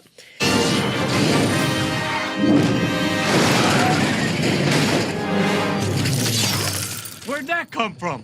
It's nanotech. You like it? तो नैनो टेक्नोलॉजी एक बहुत अमेजिंग चीज़ है। अगर आप उसके बारे में पढ़ना चाहते हैं तो इसमें इंजीनियरिंग करिए। नैनो टेक्नोलॉजी में बहुत ही अमेजिंग कोर्स है, बट जितना अमेजिंग है उतना ही कंफ्यूजिंग और टफ भी है। तो अगर आप स्किल्स सीखना चाहते हैं, चैलेंजेस एक्सेप्ट करना चाहते हैं, चैलेंजेस को फेस करना चाहते हैं, then go for nanotechnology. B Tech in engineering physics थोड़ा सा ट्रेडिशनल टाइप का कोर्स हो जाएगा। Now let's talk about some pure science बोलें हम इनको, या फिर ट्रेडिशनल कोर्सेज बोलें। एग्जाम्पल है हमारे पास में फिज़िक्स है। मान लो आप पीसीएम करके आए हो, 12th में आपने फिज़िक्स, केमिस्ट्री और मैथमेटिक्स लिया है, तो इनमें आप फिज़िक्स में, केमिस्ट्री में, मैथमेटिक्स में क्या कर सकते हो, सिंपल ग्रेजुएशन कर सकते हो, और ग्रेजुएशन करके आप इन्हीं में हायर एजुकेशन वगैरह में जा सकते हो। मैथमेटिक्स में हो गया। फिर BSc computer science, data science, इस जैसे कि मैंने बताया था ना इंजीनियरिंग के कोर्सेज थे, इनमें आप बीएससी भी कर सकते हो। Applied mathematics, statistics, electronics. Statistics is completely related to the representation of data, processing of data in graphical presentation, ये सब कुछ इसमें आएगा। मैंने बताया था अभी बायोटेक के बारे में भी, तो उसमें बीएससी भी कर सकते हैं। फोरेंसिक साइंस काफ़ी हद तक रिलेटेड होता है, किसी भी चीज़ के जांच से रिलेटेड ये होता है फोरेंसिक साइंस। अब एक कहीं पर क्राइम हो गया और वहाँ पर आपको बता दें कि कुछ पड़ा हुआ मिला, किसी इंसान, किसी मतलब कोई वो मिला, सीमेन जानते हैं आप लोग, स्पर्म या सीमेन मिला, और एक लड़की की डेड बॉडी भी मिल गई। तो अब सीमेन की जांच हुई वहाँ पर। अब सीमेन से पता लगा कि वो सीमेन जो था वो 2 लोगों का अलग अलग था, तो उनको पता चलेगा कि इसका मतलब that case is related to the gang rape, क्योंकि 2 लोगों का अलग अलग सीमेन है। अगर ये फॉरेंसिक नहीं होती स्टडीज़ तो सीमेन के बारे में पता नहीं लग पाता। तो अगर आपको इन सब चीज़ों में ज़्यादा इंटरेस्ट है जानने में, पढ़ने में, तो आप फोरेंसिक साइंस में जा सकते हैं। इसके बाद है एनवायरमेंटल स्टडीज़ के बारे में बात करते हैं। एग्रीकल्चर है, और microbiology, nano technology, food technology. देखो जिनको जल्दी जॉब चाहिए वो फूड टेक में जा सकते हैं माइक्रो की जगह, या फिर एनवायरमेंटल की जगह आप या तो फूड टेक में जाइए या एग्रीकल्चर में जाइए। इंडिया में इसमें जॉब्स भी ज़्यादा हैं, जल्दी भी मिल जाते हैं थोड़ा और बाकी सबके कंपैरिजन में। फिर geology, that is related to the study of earth, soil, मिट्टी, एस्ट्रॉइड्स, मेट्रॉइड्स, इन सब चीज़ों के बारे में। एस्ट्रोनॉमी, एस्ट्रोफिज़िक्स, कंप्यूटेशनल मैथमेटिक्स, ये हो गए हमारे थोड़े से related to the science courses जो कि हमारे मैथमेटिक्स, फिजिक्स और इंजीनियरिंग से रिलेटेड थे। Now let's talk about the courses related to the commerce and management. Commerce and management में क्या बेस्ट ऑप्शंस हो सकते हैं? इसमें जो नंबर 1 पर मुझे ऑप्शन लगता है, अभी कुछ टाइम पहले एक कोर्स आया था, उस कोर्स के बारे में आप सबको बताना चाहता हूँ। उस कोर्स का नाम है दोस्तों IPM। अगर आपने IPM के बारे में कभी नहीं सुना है तो एक बार मुझे कमेंट करके बताइएगा। IPM सिर्फ लिखिएगा कमेंट में, इसके बारे में हम डिटेल में एक वीडियो बनाएंगे। IPM is an integrated course of duration 5 years, 5.5 या 5 ईयर्स के आसपास का है। IPM stands for integrated program in management. Bio वाले इसको समझते हैं इंटीग्रेटेड पेस्ट मैनेजमेंट, तो ये पेस्ट मैनेजमेंट नहीं है। हम 12th के बाद में एक ऐसे कोर्स की बात कर रहे हैं जो कि आपको UG प्लस PG दोनों ही ऑफरिंग्स एक साथ करता है। आपको अलग अलग एंट्रेंस निकालने की ज़रूरत नहीं है। IPM आप कर लेंगे, UG PG करके निकलेंगे, 5 साल में फ्री हो जाएंगे, अलग अलग करने की ज़रूरत नहीं है। तो एक कुछ टाइम पहले शुरू हुआ था IPM, integrated program in management. तो इसमें ये इंटीग्रेटेड है, UG प्लस PG दोनों 5 साल में कंप्लीट आपका हो जाएगा। एक ही बार एंट्रेंस देना पड़ेगा। One of the best options है, कई IIMs में आपको ये देखने के लिए मिल जाएगा अगर आपके कैपेबिलिटीज़ हैं वहाँ से करने की। तो एडमिनिस्ट्रेशन में जाना चाहते हैं तो IPM करिए। फिर ग्रेजुएशन में BBA सबसे कॉमन है, बिजनेस एडमिनिस्ट्रेशन। BBA भी कई अलग अलग स्पेशल सब्जेक्ट्स में भी हो सकता है, अलग अलग इंस्टीट्यूशंस में। बिजनेस एनालिटिक्स में करेंगे स्पेसिफिक हो जाएगा, लॉजिस्टिक्स में हो जाएगा, सप्लाई चेन मैनेजमेंट में हो जाएगा, इंटरनेशनल बिजनेस में भी हो सकता है। फिर उसके बाद में एक कोर्स है सिंपल जो बैचलर्स में होता है, ये तो अभी IPM तो UG PG दोनों थे। एक है बैचलर ऑफ मैनेजमेंट स्टडीज़, जिसको हम लोग क्या बोलते हैं, BMS बोलते हैं, ये भी आप कर सकते हैं। बैचलर ऑफ फाइनेंस मार्केट्स, जिनको सिर्फ फाइनेंस मार्केट्स से रिलेटेड, उससे कैसे वो काम करता है, क्या सब चीज़ें हैं, उसमें जाना है तो BFM कर सकते हैं। Bachelor of banking and insurance, BBI, again जिनको बैंकिंग सिस्टम के बारे में पूरा करियर बनाना है, उसमें जाना है, उसे कर सकते हैं। BCom, bachelor of commerce, bachelor of communication, इन सब में जा सकते हैं। BCom अकाउंटिंग एंड फाइनेंस में कर सकते हैं, फाइनेंशियल मैनेजमेंट में कर सकते हैं, कंप्यूटर एप्लीकेशन में आप कर सकते हैं। ये बहुत सारे ऑप्शंस हैं जो कि आपके 12th क्लास के बाद में ऑप्शन है। बैचलर ऑफ इकोनॉमिक्स में आप डायरेक्ट अपना जो है कोर्स जो है परस्यू कर सकते हैं। अब इसके बाद में कुछ और कोर्सेज हैं। बहुत सारे स्टूडेंट्स को ये रहता है कि भाई हमें डिज़ाइनिंग का शौक बहुत ज़्यादा, इंटीरियर, फैशन, बहुत सारी कुछ चीज़ें हैं, आर्किटेक्चर वगैरह। तो आर्किटेक्चर और डिज़ाइन में जो लोग अपना करियर बनाना चाहते हैं उनके लिए मैं कहता हूँ कि एक सबसे कॉमन एक कोर्स है जिसको हम लोग बोलते हैं बैचलर ऑफ आर्किटेक्चर। तो सबसे ज़्यादा कॉमन है BArch, इसको कर सकते हैं। BArch को अच्छा स्कोप है, अच्छा करियर ऑप्शंस हैं।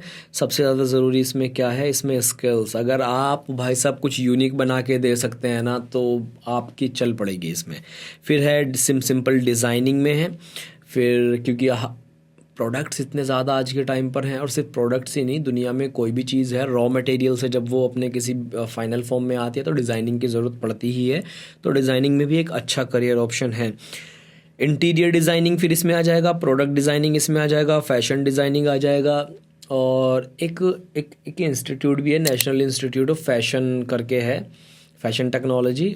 आप उसके बारे में भी जो है सर्च कर सकते हैं। उसमें भी बहुत सारे कोर्सेज जो हैं अवेलेबल हैं राइट आफ्टर योर इंटरमीडिएट और क्लास 12th। तो आप उसमें जाकर भी अपने आप को एनरोल कर सकते हैं, वहाँ से ही फैशन डिज़ाइनिंग के कोर्स वगैरह कर सकते हैं। ग्राफिक डिज़ाइनिंग आज के टाइम पर काफ़ी ज़्यादा ट्रेंडिंग में है, क्योंकि हर एक ब्रांड अपना जो है एक सोशल प्रेजेंस बनाना चाहते हैं। AI आ गया है, हमने मान लिया कि AI ग्राफिक डिज़ाइनर्स का काम खा जाएगा, लेकिन अब मालिक खुद बैठ के तो AI नहीं करेगा ना ग्राफिक डिज़ाइनिंग के लिए। तो अगर आपको AI करना आता है और ग्राफिक डिज़ाइनिंग भी आता है तो आपकी बहुत अच्छी जॉब हो सकती है। तो ग्राफिक डिज़ाइनिंग भी एक बहुत अच्छा ऑप्शन है। फिर एनिमेशन और गेम डिज़ाइन, इसमें भी आज के टाइम पर काफ़ी ज़्यादा स्कोप है। हमारे पास में नेक्स्ट ऑप्शन है aviation and maritime studies. Basically aviation के बारे में हम सब जानते हैं, एरोप्लेन्स और जितना भी ये एविएशन से रिलेटेड चीज़ें हैं, उड़ान भरना और ये सब चीज़ें सिंपल लैंग्वेज में समझाऊँ तो इसमें आप जा सकते हैं maritime is related to the shipping studies, तो बैचलर ऑफ एविएशन मैनेजमेंट ये कर सकते हैं। एरोनॉटिकल साइंस में जा सकते हैं। एरोनॉटिकल साइंस कभी आप डॉक्टर कलाम साहब के बारे में पढ़ के देखिएगा, डॉक्टर APJ कलाम साहब जो मिसाइल मैन ऑफ इंडिया, तो एरोनॉटिकल साइंस क्या होती है और कहाँ तक पहुँचा सकती है आपको, मैं आपको रिकमेंड करता हूँ एक ऑडियो बुक। ये कोई पेड प्रमोशन नहीं बता रहा हूँ, आप सिंपल यूट्यूब पर जाइए, यूट्यूब पर जाकर आप सर्च कीजिए डॉक्टर कलाम बायोग्राफी बाय गुलजार साहब की आवाज़ में है। और भाई साहब क्या मतलब ऑडियो उनकी बायोग्राफी है, मज़ा आ जाता है सुन के। मतलब मोटिवेशन, डिसिप्लिन, करियर ऑप्शंस, मैं कहता हूँ कि हर एक स्टूडेंट को वो सुनना मस्ट है। डॉक्टर कलाम साहब की बायोग्राफी गुलजार साहब की आवाज़ में यूट्यूब पर फ्री में अवेलेबल है। रात को जब आप सोने के लिए जाओ अपने कान में ईयरफोन लगाओ, शांति होनी चाहिए और उसको दिल से सुनो कि वो आखिर कहना क्या चाहते हैं। स्किप मत करना बिल्कुल भी, बहुत मज़ा आएगा। आपको पता चलेगा कि स्ट्रगल क्या होता है लाइफ में और कैसे चीज़ें धीरे धीरे आगे बढ़ती हैं और कैसे आप अपना गोल सेट कर सकते हो।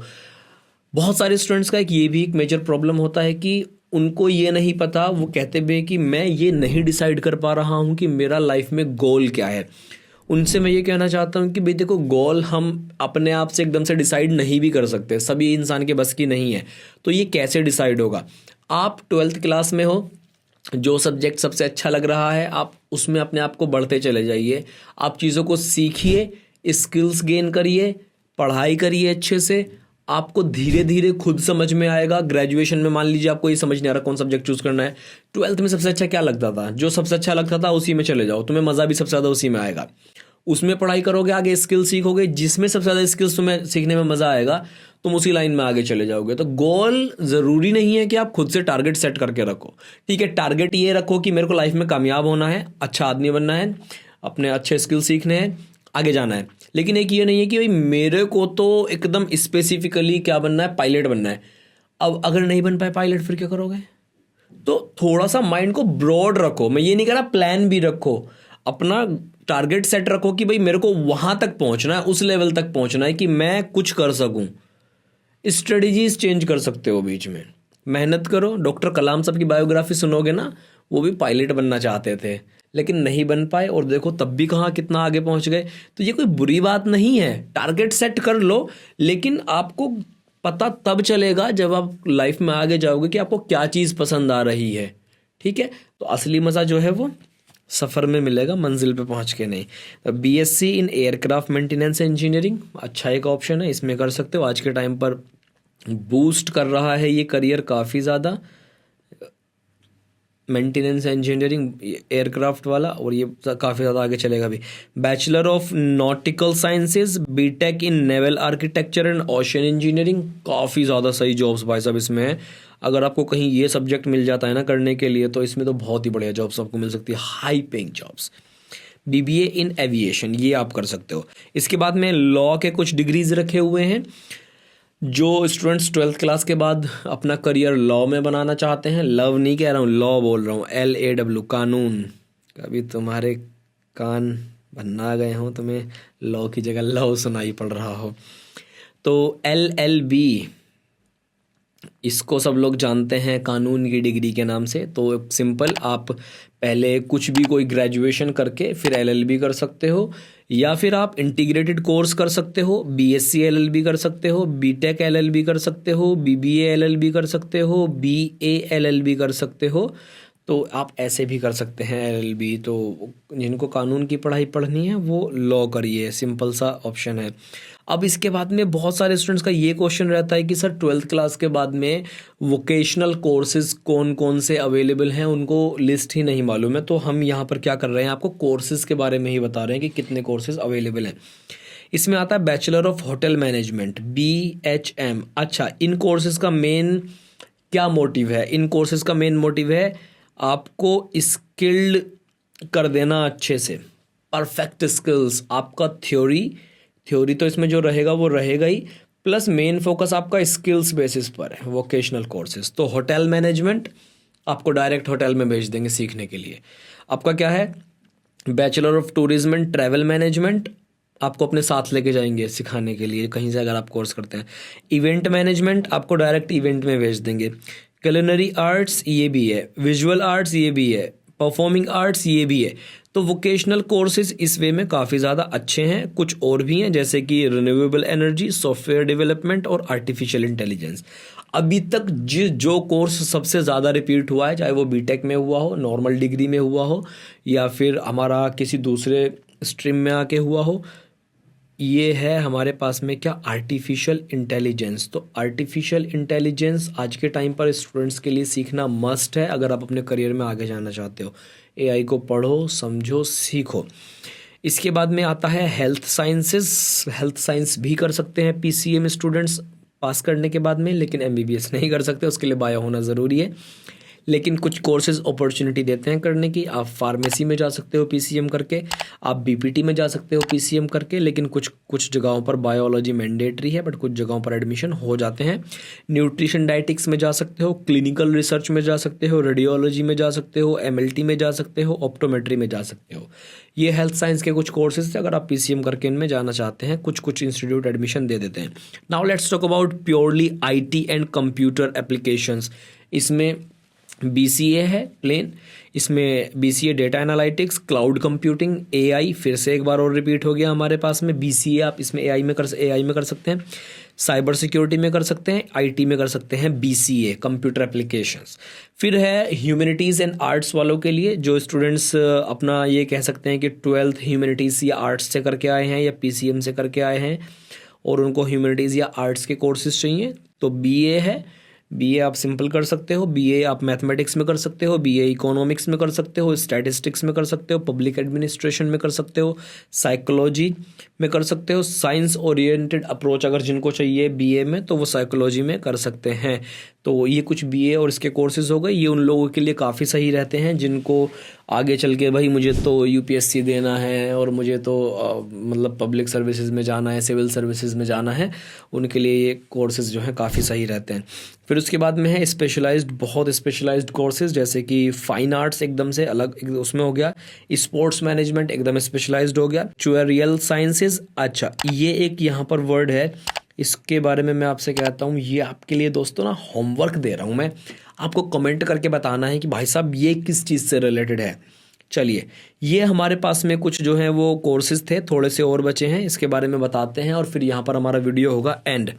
Bachelor of data analytics logistics में, urban planning, industrial design, space technology. Sunita William आज के टाइम पर स्पेस में फंसी हुई है, उसके बारे में कोई बात नहीं कर रहा। सुनीता विलियम भारत की शान, और स्पेस में फंस गई हैं, बुरी तरह कमज़ोर भी हो चुकी हैं सुनीता विलियम। उनके बारे में पता नहीं कब लौटेंगी वो वहाँ से और कितना वहाँ टिक पाएंगी। लो ग्रेविटी की वजह से उन पे काफ़ी ज़्यादा बुरा इफ़ेक्ट पड़ा है। उनके बारे में कोई बात करने को पता नहीं क्यों नहीं तैयार है। सारा मीडिया जो है उल्टी सीधी चीज़ें दिखाने में लगा हुआ है। तो सुनीता विलियम को वापस लाना चाहिए, स्पेस में वो बुरी तरह फंसी हुई हैं। तो बीएससी स्पेस टेक्नोलॉजी में अगर आप करना चाहते हैं वो कर सकते हैं, इसमें बीटेक भी कर सकते हैं।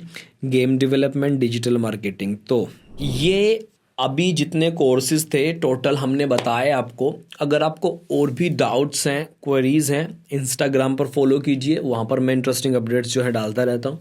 कमेंट करके पूछिए और हमारे ऐप को भी डाउनलोड कर सकते हैं, chalk talk app play store पर मिल जाएगा, वीडियो के डिस्क्रिप्शन में लिंक भी है, वहाँ पर भी आपको कमाल की चीज़ें जो हैं वो मिलने वाली हैं। आज के इस वाले कोर्स में इतना ही है, आपके लिए ज़बरदस्त चीज़ें लेकर आते रहेंगे।